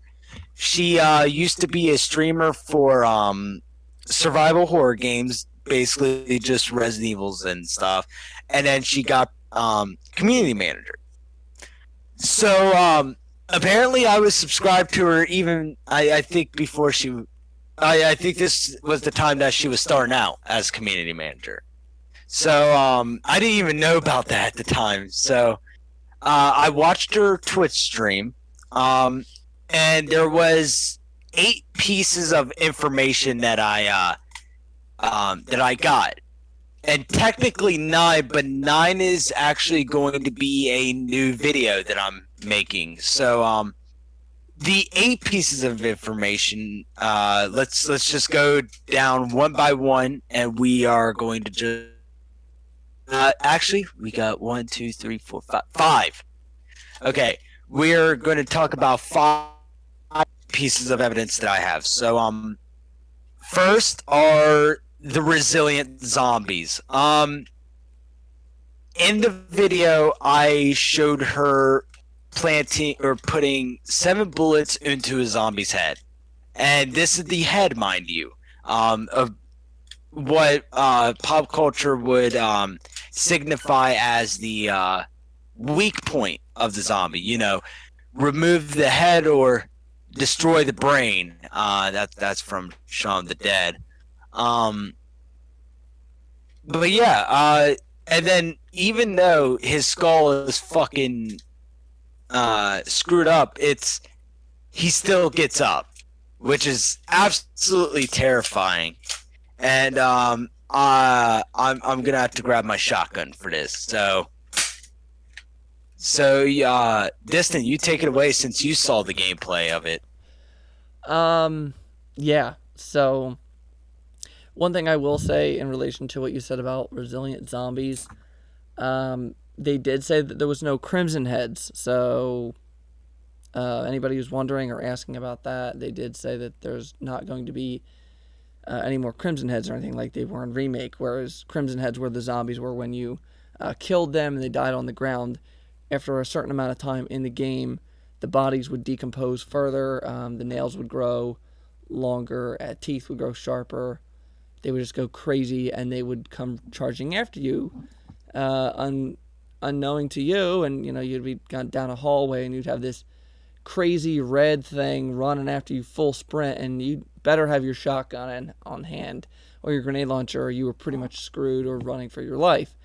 They were cool, but they're not in this one, which is okay, because one thing I loved about Resident Evil 2 and 3, but now that we're talking about 2, there was a lot of enemy variety. There was just so much. You had the zombies, you had the Cerberus, which was the dogs, you had the plants. Goddamn crows. Yeah, crows. Who can forget those? And that rhymed. That did not mean to rhyme, but it did. And what else did you have? The moth, I guess, was an enemy, but there was only one of them. It was like a small boss. You had the bugs. Yeah. The spiders. Like, there was just so much in this game. The lickers. Okay, how could I forget that? Lickers. And you have the super lickers. I call them super lickers. They're the green ones. They're 10 times harder to kill than the other ones. Yeah, just so much to do. So this game not having, Crimson Heads is totally okay to me. And I think it might break up the flow. I don't know. So, yeah, I thought that seeing, though, the resilient zombies was interesting because, as Leon always says, aim for the head. But not so anymore. And I'm glad that they did that because that kind of quells a lot of fears for the fans, because they're like, oh, it's not fixed anymore. Now it's over the shoulder and it's going to make the game easy. No, no. This game is going to be all kinds of hard. And one of the ways that they're doing it is they're making the zombies not necessarily bullet sponges at all, but they're making them, because you could chip off like pretty much every layer of skin these things have, and they're still coming at you. And it's even more gruesome when they bite you and they're all messed up. So like, you got like a dude with like half of his jaw hanging off, or his jaw is blasted off, and he's still trying to bite you. Like crazy shit.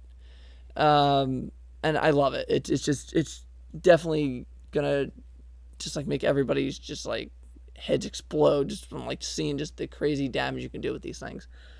But I think it was interesting to see her shoot the zombies that many times, and this thing is like still getting up. And they said that there's animations for the zombies that kind of trick the player, because in the old game you would shoot the zombies, they would die, and then they would kind of like they would like move sporadically. They'd have like spasms, like body spasms, and there'd be a small pool of blood, I guess signaling that the nervous system had shut down and they were kind of just dying. They were bleeding out. But not so. There's ones, you shoot them, they look dead, they won't, spasm or anything, but they'll look like they're dead. And then you'll go down the hallway, and 10 seconds later, this thing is 10 times more pissed than it was before it came to you. And it's like now breaking down a door to come and get you, which, geez, I thought it was horrible when in Remake they had the zombies open the doors. I mean, I'd be down a hallway and I'd hear the damn doorknob start clicking. I'd be like, oh, you son of a bitch. I was like, really? You can open doors now? It was like, brought me back to like, that one scene from Jurassic Park where the guy's like, oh, clever girl, That's pretty much what I thought with the zombies. I was like, So now they can open doors and they can follow you everywhere. And that just, it's almost like every zombie is like a tiny nemesis, Like they can just follow you everywhere and you're not safe. The only good thing I do like is that they brought the menu back. So when you go into your menu, it does pause. I'm glad that they did that from like the old games. So maybe you have that as, your sense of respite from the craziness. But the minute you hit on pause, you're up shit's creek without a paddle, unless you got enough ammo. And the ammo is so scarce in this game. And if each zombie is going to take like 12, 10, 12 rounds to kill, you're really going to have to pick your battles, and you're really going to have to go around these things. They're not easy to juke like they were in the old game. And these things, actually, the closer you get to them is the faster they get. And it's just going to be wild. And I cannot wait to see, what they do with these guys. And just, I'm going to be terrified playing this game. Resident Evil 2 gave me nightmares as a kid, and I can't wait for this thing to do the same. This game is going to terrify me to the very core. So that's all I'll say about the Resilient Zombies. Go ahead with the next point. Survived? Hold on, everybody. Some technical difficulties. I think we lost Survived. So I'm just going to try and bring him back. Survived, you there? Okay. Hold on a moment, everybody. We are going to try and bring him back. All right. Not sure what's going on here.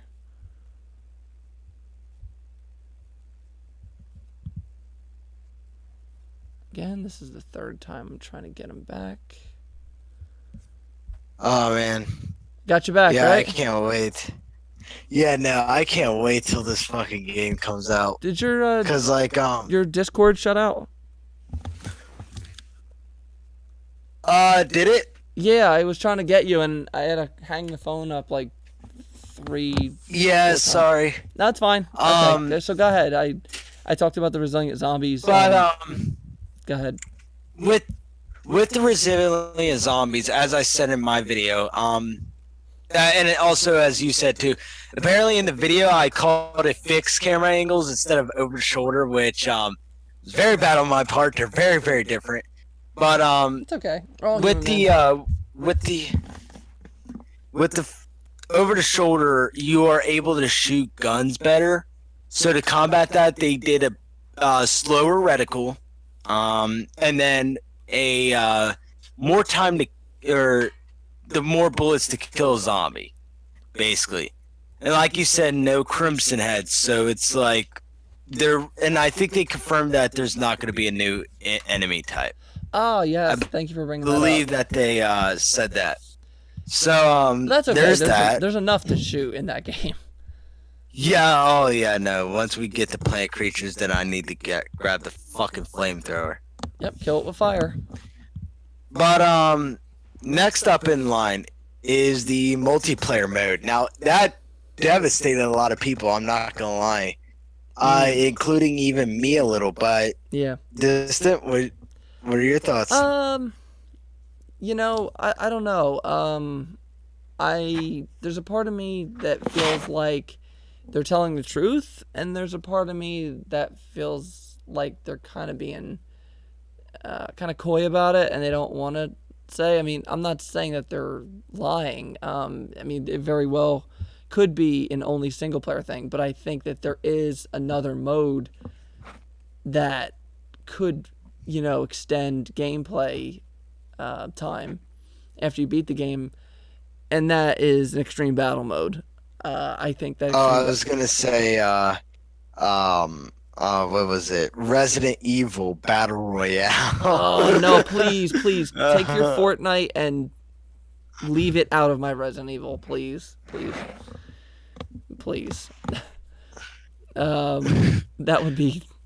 That'd be a good kendo meme joke, but that would be a horrible reality. You're just placed in the middle of the parking lot. You have to survive with Birkin's pipe and see what else. Instead we of got a flying here. bus, you come in through an umbrella helicopter.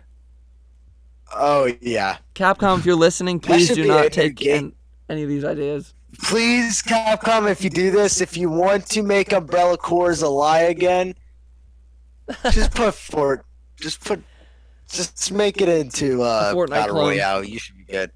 Yeah, you should be fine. It's not like anybody will buy your game. They could have how they have those events in Fortnite. They could just have random boss events. So at one point on the map there's a giant gator. At one point on the map there's a William Birkin and a different, you know what I mean, something like that. Oh, that'd be cool. It'd be hilarious. I mean, I guess as a side game. So again, Capcom, if you want to bring back Umbrella Corps 2, by all means do that. But please leave that out of the main games. But the multiplayer mode, I don't know. I have a feeling that there's going to be some kind of mode. They said that there's something extra. They said they've done something to extend gameplay. It's a secret thing. There's a lot of people saying that there's a fixed mode. There's a lot of people saying that the fixed mode is called either a classic or 1998 mode. The game did start out as fixed. It did start out as over the shoulder. It did start out as first person. They tried it all. But they ultimately ended up going with over the shoulder for the game. But I thought a lot of people I think are misleading, or they're taking that quote and it's just throwing everybody off.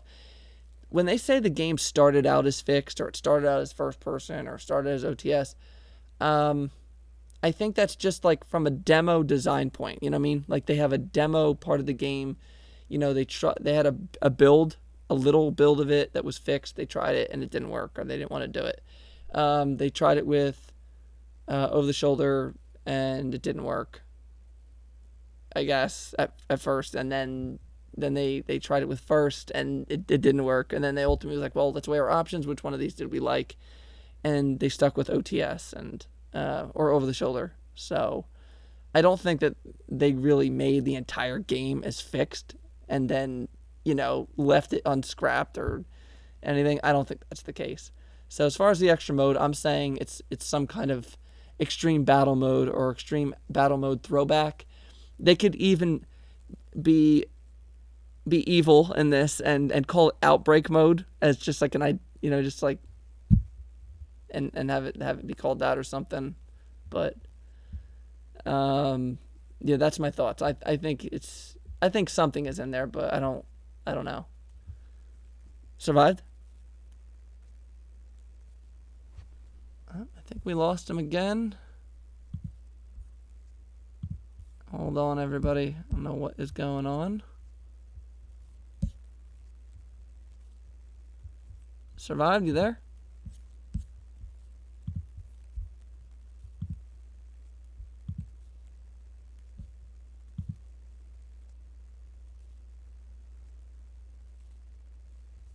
Alright, I'm not sure what's going on here.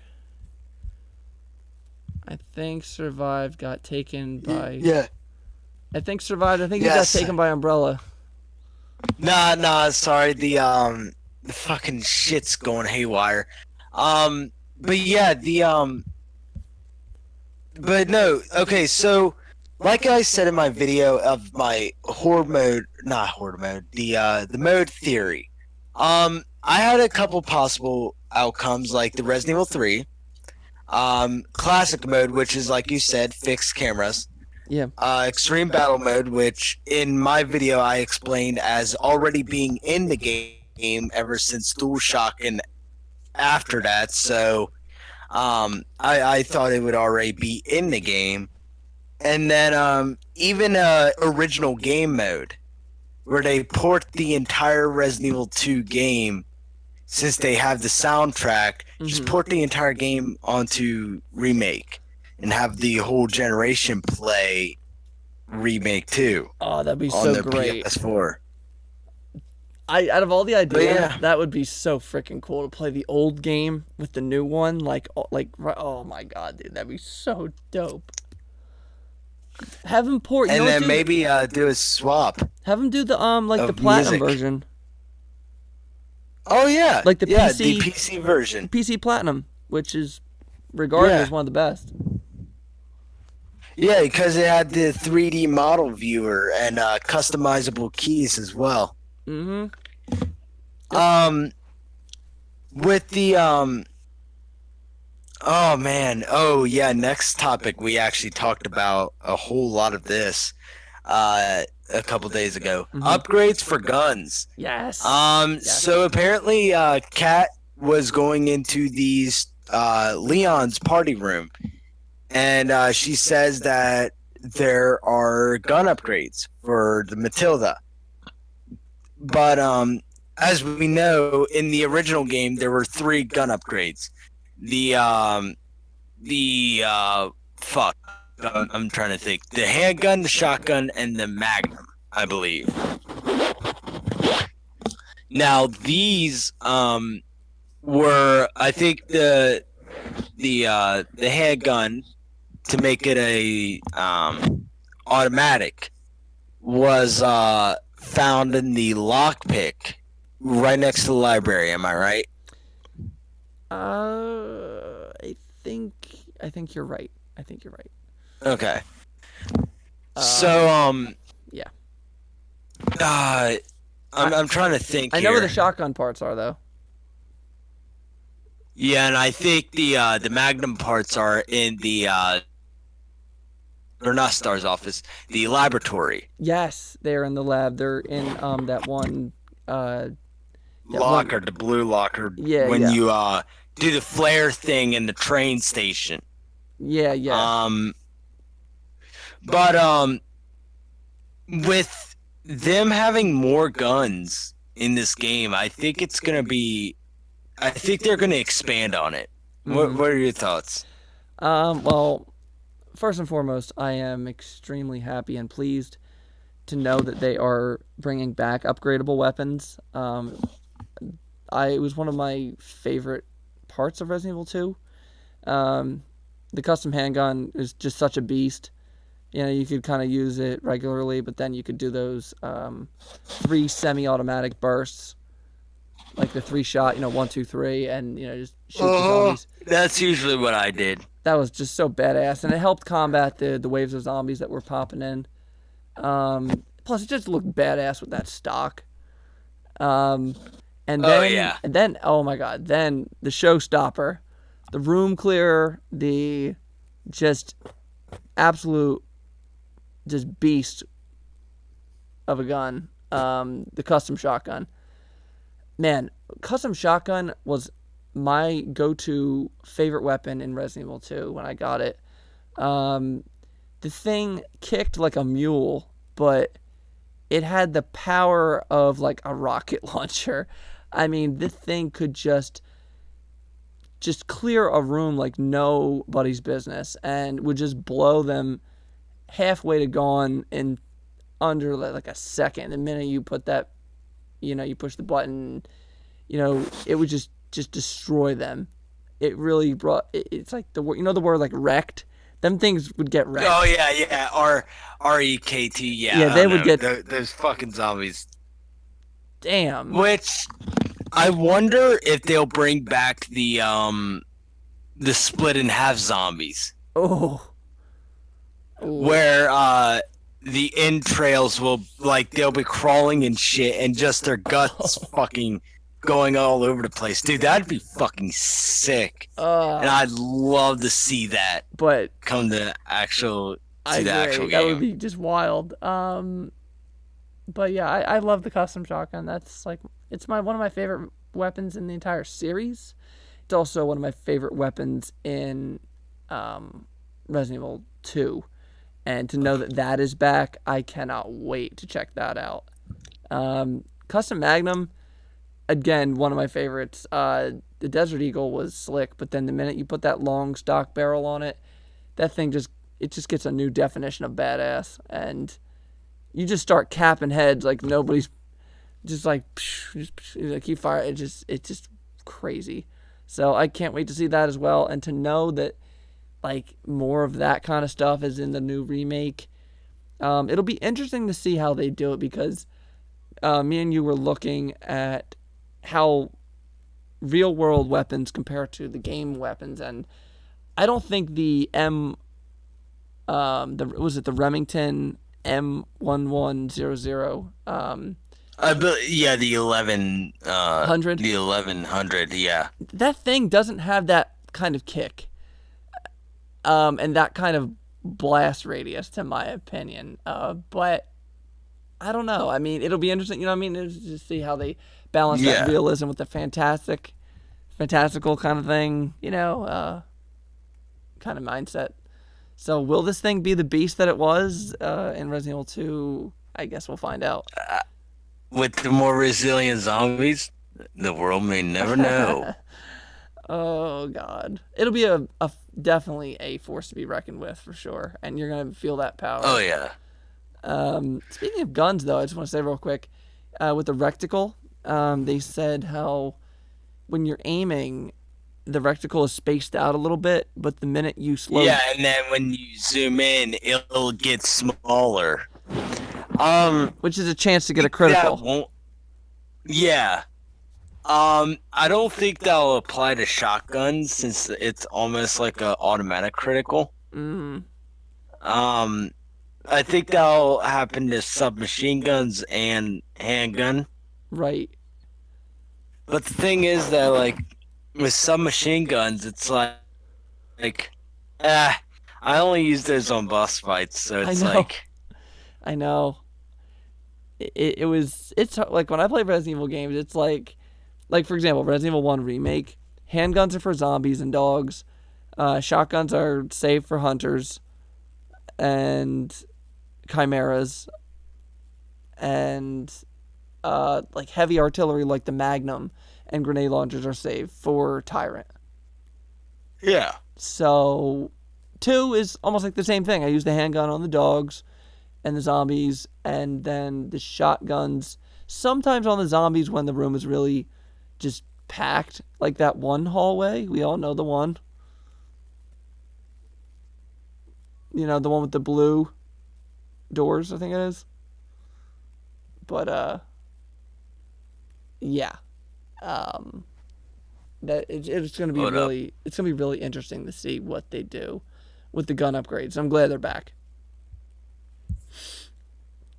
Survived. The next part is hard mode that you wanted to talk about. Oh, yes. Now this one is the video that I'm working on right now. So hard mode, from what Kat said, apparently, we will be getting a hard mode. So basically what this means is that, we will be able to use ink ribbons instead of checkpoints. We'll be getting less ammo, less herbs, like the traditional normal mode, I guess you would say, of the classic games. But I'm not going to discuss anything about the nightmare mode, but I'm going to tell you this. Once you hear what I have to fucking say about hardcore mode, it may make you want to drop the fucking controller and just complete rage. Distant has definitely heard the shit that has come out for hardcore mode. But yeah, just out of everything, I think it's very awesome that they're bringing it back. Yeah. I mean, that'll be the mode. Hard mode will be the mode that I'll play for on default, because I'm sorry, Usually, when it comes to games, I usually play on hard mode on default, Okay. just so I can get a real experience, so I can fucking die. But but Game yeah, lasts a little longer too what's your because you're thought? not dying, like you're not Yeah. like blowing through it. So what's your thoughts on it? Um, it's interesting. There's gonna be an easy mode, I think you said, and a normal mode. Hmm. Yeah, she said I think she said something about an easy mode, but I definitely know there's a normal Uh-huh. and a hard mode. Okay. Um, I'm not sure which one of these. I'm gonna say hard. Probably hard is gonna do this, or nightmare, or both. But because I doubt that normal mode is like this. But there's auto save in easy and normal, from what I understand, and then hard Hmm. mode is maybe still auto save, or actually it might be ink ribbons, and then nightmare mode is definitely ink ribbons. Only. And I love that they brought that idea back. They did that with, I think, Madhouse mode in Resident Evil 7. Again, I didn't play that game, Yeah. so don't quote me on that, but I think Madhouse mode used the ink ribbons and, well, I'm sorry, the tapes. You saved your ink, progress on tapes in that game. And that was cool that they did that. Um, I don't know. I'm happy to see that there's a balance between both. If I had it my way, I really would like to have had it like an option, like maybe like pick a difficulty, but then say whether you want to have autosave on or off, and then you could just Yeah. play it with the ribbons regardless. Because man, like nothing says like survival horror and classic Resident Evil more than like you're playing it and you're coming down to that last ink ribbon and you're like, damn it, should I save? Should I keep going? I don't know what's beyond this point. I don't know if there's going to be a boss battle or a hard enemy or if I'm going to run out of bullets. Like, how screwed am I going to be? You know, should I use this save? And then if you use that last ink ribbon, when are you going to find another ink ribbon and save room? So it's like, man, it was really, really just like a really great dynamic way of playing. So I don't know. I'm not complaining or anything. I'm happy to know that there's a balance between both, and I'm glad to know that ink ribbons are back, along with typewriters, and save rooms and all that other lovely stuff. Capcom is definitely firing on every single cylinder they have, and a few that I didn't even know that they had. So Oh, oh yeah. I'm absolutely pleased, and I really can't thank them enough for bringing this game back into my life. It's such a joy seeing it again, and to know that they're really listening to the fans, despite the fact that people say they don't. They really clearly are. Yeah, no. They definitely fucking do after this. It was like and with the hard mode, it was like when that got confirmed, I was so fucking happy. I'm like, yes. I knew they were gonna bring it, but I would like to learn the details of it. And she was like, this is more traditional. You get your ink ribbons. I'm like, that's all I had to hear. Woo! But now I want Ink ribbons nightmare back. mode, which holy shit. Once you put nightmare mode like my style of it, if you get bit once, you are fucked the entire game. And There's like two herbs the whole I- game. yeah, no. Oh my fucking god, dude. Dude. People are gonna get so fucking pissed at me for what I'm gonna put in this goddamn mode. That's okay, because as much as you think it's really bad, I'm sure what Capcom has dreamed up is far worse. No one knows. Oh yeah, no, it's probably far worse than Brian Iron's fucking worst dreams. But I had a good theory, and I've been waiting to really talk about this with the community. all right. But I voiced it before in other live streams, but I want to say it right here live. And I thought it would have been a really interesting idea, even for Madhouse mode. So you know how in Resident Evil 1 Remake, how you have the defense items, right? Yeah, of course. So, what I proposed as either a feature in Resident Evil 2 or even in a harder difficulty, in this case, we can apply it to this. What if there was. Now, I don't mean melee like Resident Evil 6 style, like doing punches and kicks and backflips and, you know, roundhouse kicks Yeah, against quick enemies. time. Fucking Resident Evil 4 shit. Yeah. No. But what I mean is so right here's an example scenario. So you're playing Resident Evil 2 remake, you got your shotgun, right? And you get grabbed by a zombie. Now instead of getting bit, obviously you can use your knife, you can use your grenade or whatever, whatever you have. But what if you could use the butt of your shotgun, or hold the zombie back with the body of the gun, in this case a shotgun, and you could crack the zombie in the mouth with the other end of the shotgun. But here's the catch. If you did it enough times, much like the knife, the gun could break, and you'd have to find gun parts to fix it. What do you think, Survived? Survived? Yeah, sorry, I'm just drifting a bit. Oh, I'm just trying to think of this fucking mode, man. It's like what do you think about that idea, though? it. Like having the weapons In all honesty, it sounds really fucking cool, and I actually might incorporate it into a mode somewhere. No, feel free to throw the idea out there. But I thought about that. I was like, what if you get attacked by a zombie and you crack it in the mouth with the shotgun? But it's a risk that you take that you could break the gun, and if your gun's broke, then you got to look for gun parts to fix it. And there's only going to be so many gun parts, so you could literally screw yourself over and be like, well, I did it too many times, and now my shit is broke, and now I have to use whatever weapons aren't broke. And if that means that you got to use the knife, then so be it. Knife away, boy.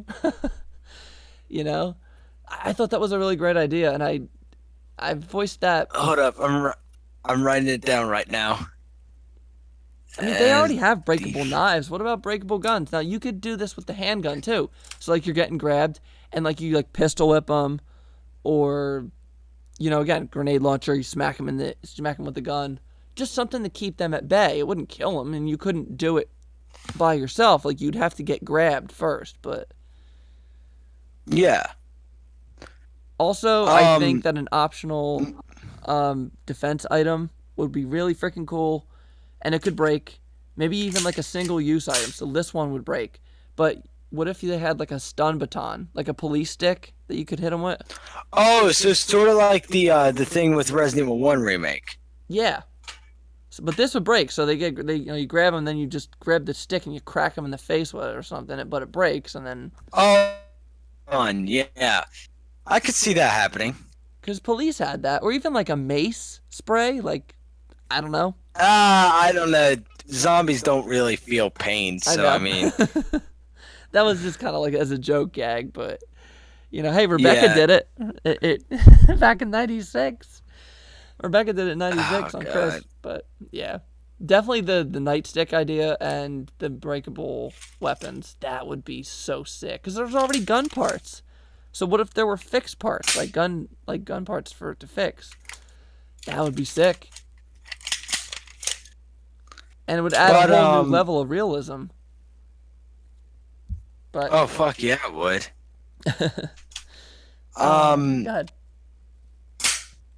But the biggest thing that Kat has showed off is what I call the Nemesis hole.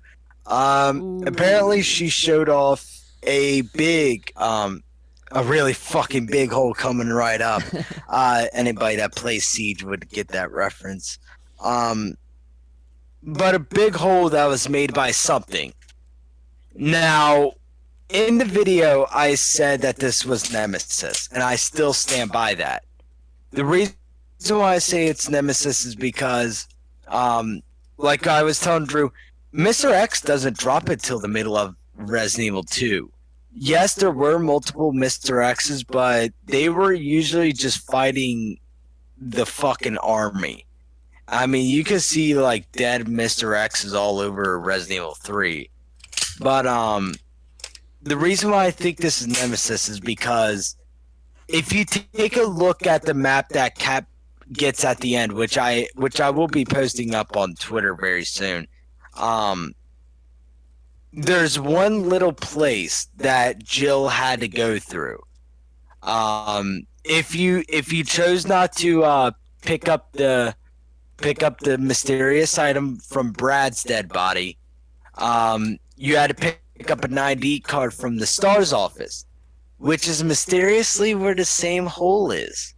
So I'm thinking that Jill went through the RPD and the Nemesis started crashing through holes in the wall. And now that creates an Easter egg for the team to work on Resident Evil 3. Now they're not, like I said in the video, they're not working on it this second, but they're already preparing for it, is what I meant to say in the video. But yeah, Distant, you go on it, bro. Yeah, so let me see. It could be one of two things. It could be a Mr. X hole, essentially that he bashed when he came through the ceiling, and he was kind of just wrecking stuff. He's almost like the Wreck-It Ralph of the Resident Evil world. He kind of just breaks shit. Gotta wreck it. Yeah, gotta wreck it. Fucking brick. Mr. X was breaking through walls before Nemesis thought it was cool. So, definitely, it could be Mr. X. Given that Mr. X is definitely a prevalent source of, like, fear and everything in this game. But I also think that because Resident Evil 3 is both a prequel and... How did you explain Resident Evil 3? Resident Evil 3 is a prequel, midquel, and sequel. There you go. So since it's those three all at once, according to, the old series lore, unless they want to, throw some changes in there when they remake it, if they do. But it could be Nemesis, and I think that would be a great way to, I don't know, get fans thinking. They're playing Resident Evil 2 Remake, they're having a blast with it, but then they find this, hole in the wall, and they're like, whoa, who made this? Where did this come from? Could it be Mr. X, or could it be, oh my god, could it be Nemesis? Obviously, it would add further, proof to it if, like, at one point Leon's out on the, in the RPD or somewhere, or he is out on the streets, because they have said that fans are going to be able to go to the streets a lot more. And what if he's out there and they did show off the clock tower too. Right. Oh yeah. Which kind of, I'm not gonna lie, pisses me off, because if you guys don't know, Jill's in the clock tower during this time. She's infected. So watch them show it and then be like, you try to open it, it's like, no need to go here right now. It's like, why? It's a locked door. It's like them busted open. I really hope that happens. It's just a locked door. That would be so crazy, but I could see them doing that too. But yeah, like what if like Leon's like out on the streets and like he hears like stars or something in the distance and he's like, what the hell is that? And then like that's all you hear. Or just like something. Oh my god, that would be so awesome. Or like, okay, not stars. Oh my god, fucking Jesus Christ, that Operation Raccoon City. Just make it like the original, please. But or like, oh god, that was such a fucking mess. Yeah, the original Operation. Yeah, oh god. I know. I remember when they announced that game and they showed it off. I was so excited, and then it turned out to be what it was, and I was like, shit. They really had a missed opportunity with that to do some good, but. Oh yeah, no, they definitely did. But I mean, I think that if they did it again, or if they tried to fix it up, I think I don't know. It could be a fun like if they did an HD remaster of it, but they retooled it and stuff and cleaned it up a bit, I think they could maybe sell it as a package deal for like $30 maybe, but they'd have to promise that shit was fixed. Oh yeah, no. But on paper it sounds like a fun idea. I mean, who doesn't? Any excuse to go back to Raccoon City is a good one to me. I mean, as far as I'm concerned, we can stay here for as long as they want. I don't care. I mean, Yeah, just keep remaking the first 3 over and over and over again. Please do. dude, they could do that, and then they could do like Outbreak 1 and 2, and then give us File 3 that we never got, or give us some of the cut content that was definitely cut from those games. I mean, come on. I mean, if you think about it, we've gotten Resident Evil 0 and 1. Now we're getting 2. There's an inkling of possibly getting 3. 4 was brought back out again. We have 5 and 6 on the system. Love it or hate it, we do have 7. And, you know, I guess you could say we got Code Veronica, even though I wish that they put that on a disc again. Even in its like un-HD'd kind of form that they did, I wish it was on a disc. So, kind of missed that one to me, Capcom. But Yeah. I still bought it digitally again on my PS4. I still played it. I still had a blast with it. And I'm going to throw this out there. If they want to bring it back, they definitely have my money. I would love to see Code Veronica brought back, and it's definitely one of the most underrated games in the entire series. It's definitely a fan favorite. It has an amazing soundtrack. Oh my goodness. And, but yeah, I'll just leave it at that. But I don't know. I think the whole could be either one. It could be from Mr. X. It could be from Nemesis. My mind wants to say Mr. X, but my heart wants to say Nemesis. Because how freaking cool would it be to play that and know that they put an Easter egg in there for a Resident Evil 3 remake? Yeah, see, that's be why I said it's too weird of coincidence, because this isn't like any other part of the building. This is the STARS office buildings, or side of the police station. Mm-hmm. And Like, Resident Evil 2 and 3 happened. Right They at the knew same what they time. were doing. Yeah. Which, I mean, 3 won't happen until a good, I'm going to say 7 years. Mhm. Till we get Resident Evil 3 remake, which PlayStation 5 will already be out by then. So wait, And we'll probably get it HD. if they made Huh? Resident Evil 2 remake on the RE engine, does that mean that Resident Evil 3 is going to be made on the RE remake engine? Oh god. Can we? Yeah, I believe so, actually. Can we also just say this on as far as a topic real quick? Capcom recently said, both seriously and as a joke, and yeah, like a mixture of both, I guess, that it's not too crazy to say that they would remake the remake. Oh yeah, at a certain point in time they would. I was like, keep them coming. As long as you make them good, keep them coming. Absolutely. You get I love the original remake. I think it's a masterpiece. There's a part of me that doesn't want it remade, but at the same time, I don't know. I would give it a chance. I think I'd give it a chance. yeah. I definitely would. I love what I'm seeing with this. So, and this game was primarily, Resident Evil 1 may have been my start, but Resident Evil 2 was the one that got me into the series as a whole. So seeing this game from a fixed camera angle now as an over the shoulder, and I'm still having the same feelings pretty much as I had about from the classic to this new one, I think you could smooth me over and convince me that remake could be a good game like this as well. So, hey, if they want to do it, I think they'd give it their best, and I would certainly pay attention to it. You can't go wrong with the Raccoon City arc. Everything from Resident Evil 0 to Resident Evil 3 is gold, in my opinion. It's masterclass, and just, top of the line stuff as far as the series. Code Veronica being the end of that era, and that's when things get a little different.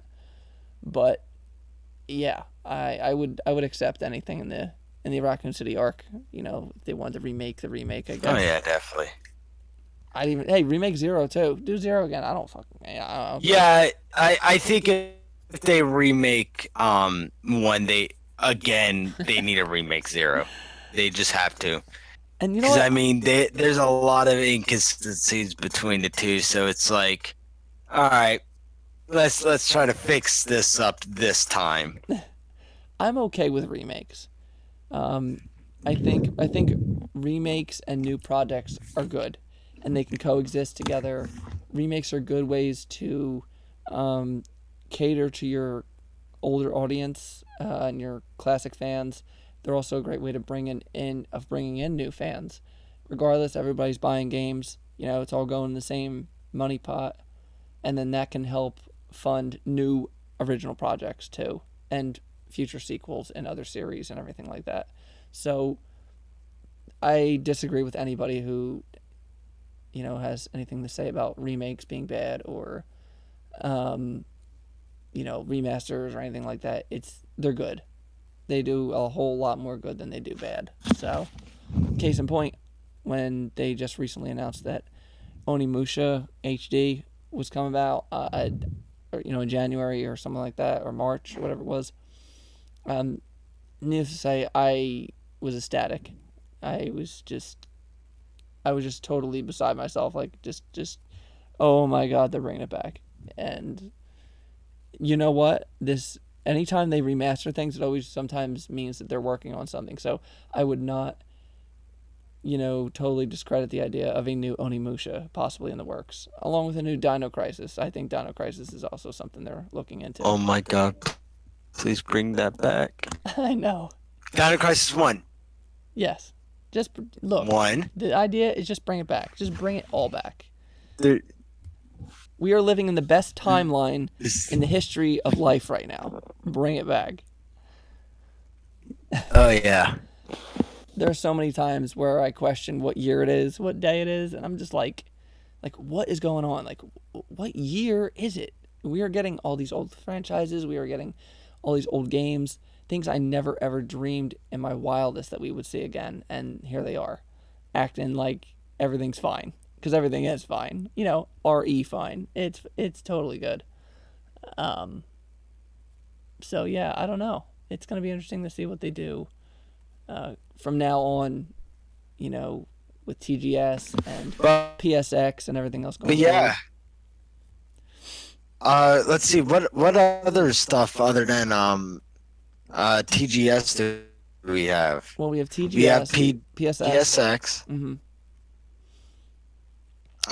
Anything else? I want to say that that's it.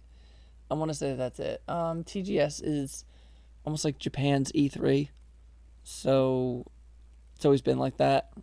I always remember TGS being in October for some reason, but it's in September now.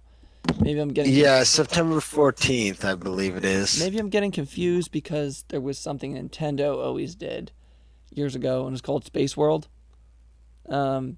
It was just Nintendo, but it was always like a big show, and it was Space World. But they stopped doing that years ago, so I think it's just TGS, and then PSX is something new that they're doing. Although strangely enough, Sony has not discussed plans for PSX 2018, so I'm not sure if they're just being quiet about it, or if they're not doing it this year. I don't know. Last year's PSX was a big disappointment. In my eyes, there really was not a lot going on. The coolest thing that ever happened at the show was them saying that Medieval was back. With Serdan. Oh yeah, I've seen that. Yeah, with Serdan and stuff. So I'm definitely happy to see that. But there really wasn't much news there. So it'll be interesting to see what they do. And I don't know. There's a part of me, I'm just going to say this, I know it wasn't on our list, but it was talked about. I'm not sure if there's going to be a demo for this.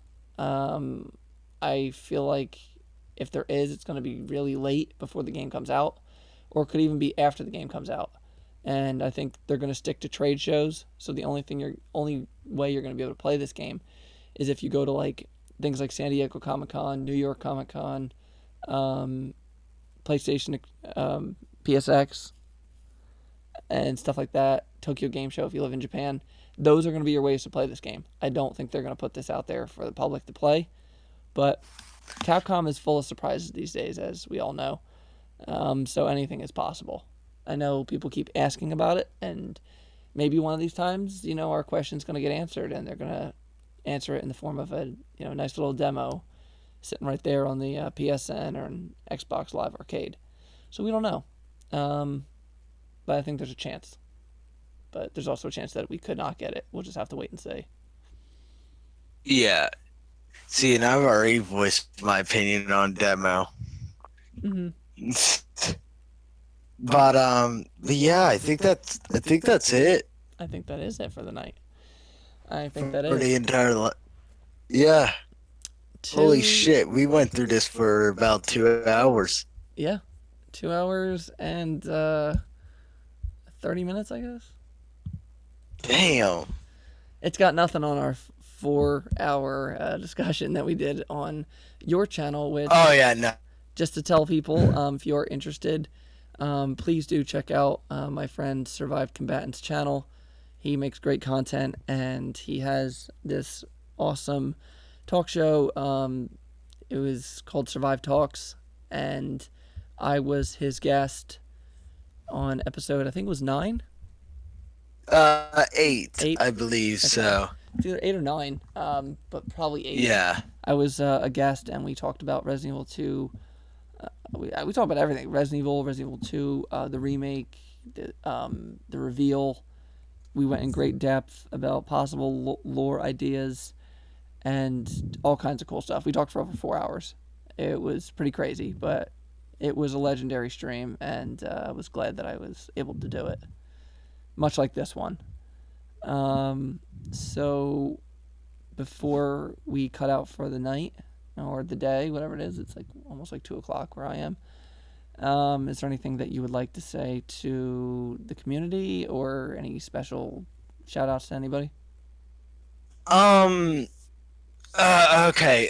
So I publicly said this on Twitter, but as you all know, I guess today / yesterday, because it's like 2 o'clock in the morning. Yesterday was / was my birthday. And with this birthday, I thought it was actually just gonna be a normal day, which majority of the time it was. But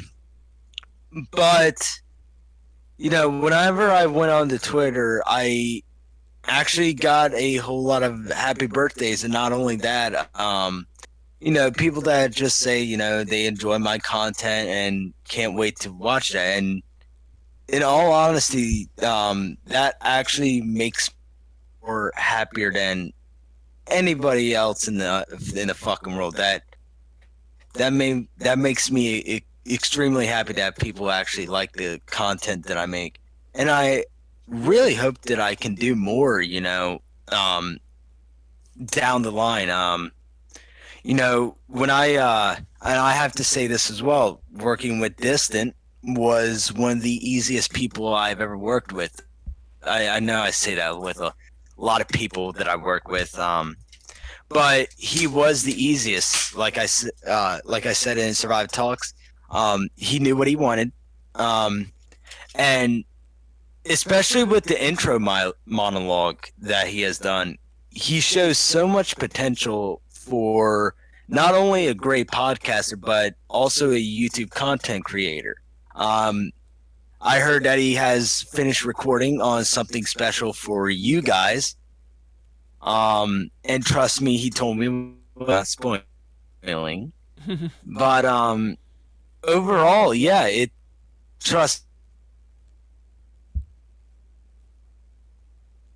maybe more to me.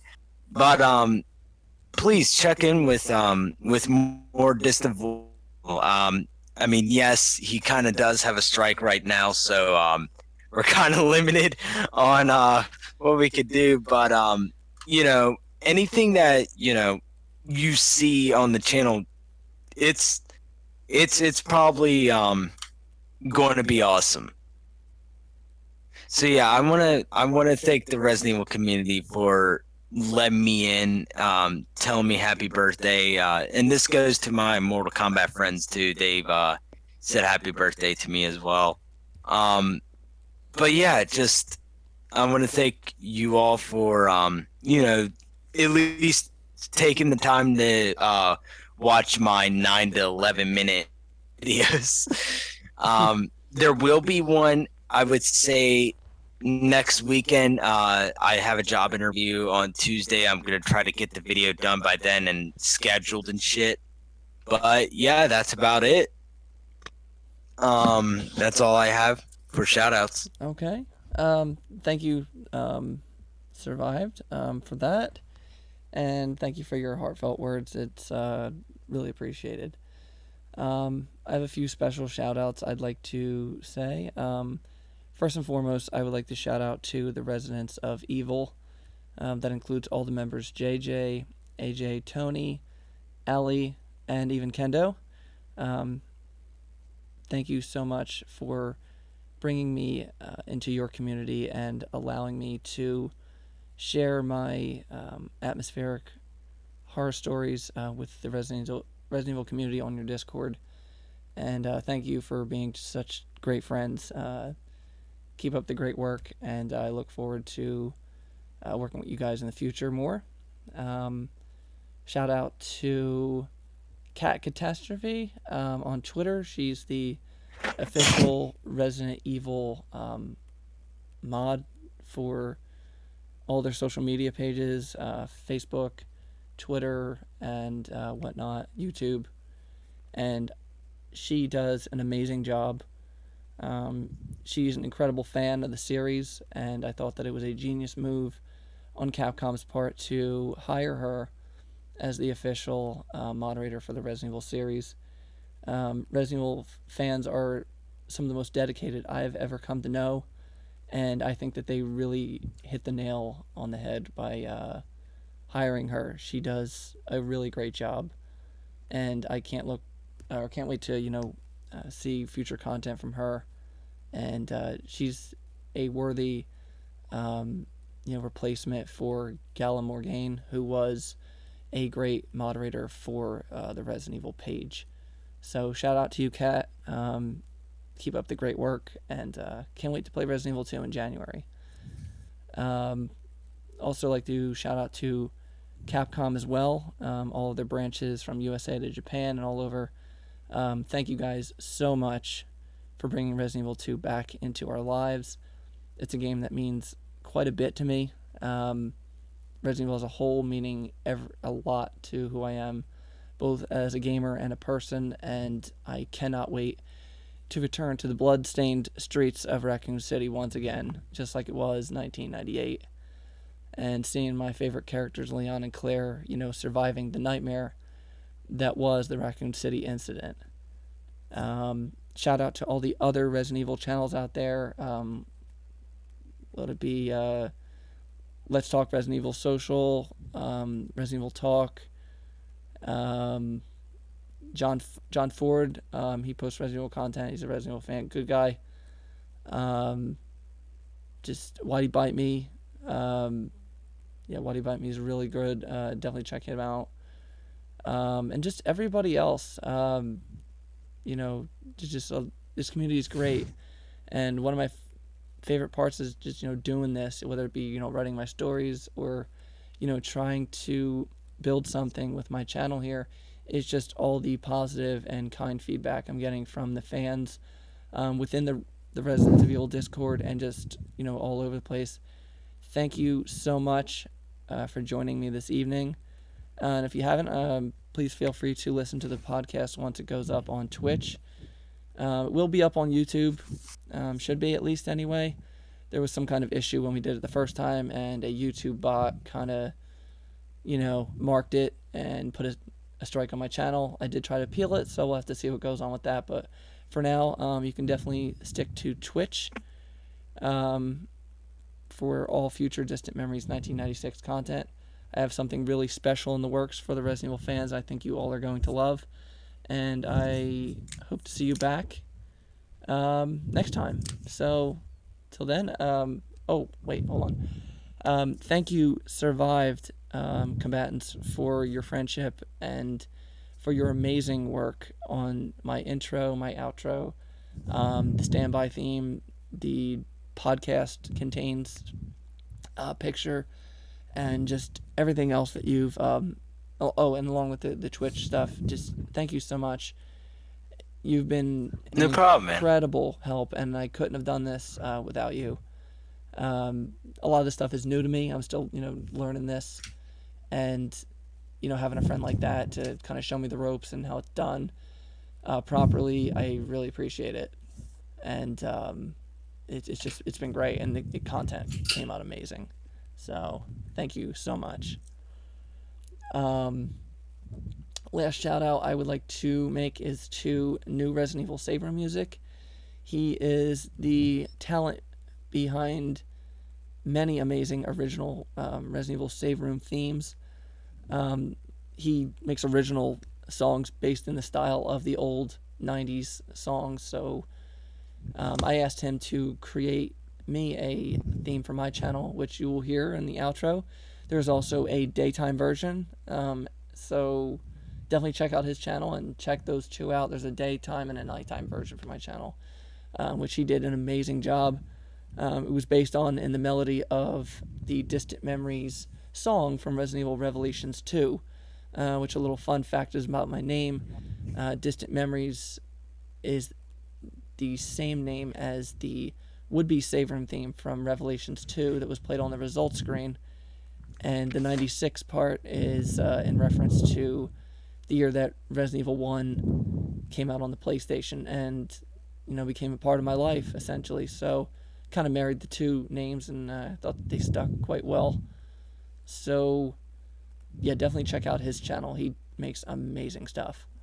But I think that is all for now. Once again, thank you so much for joining me this evening, and I wish everyone the best, and I'll see you next time. Thanks, guys. See ya. Bye.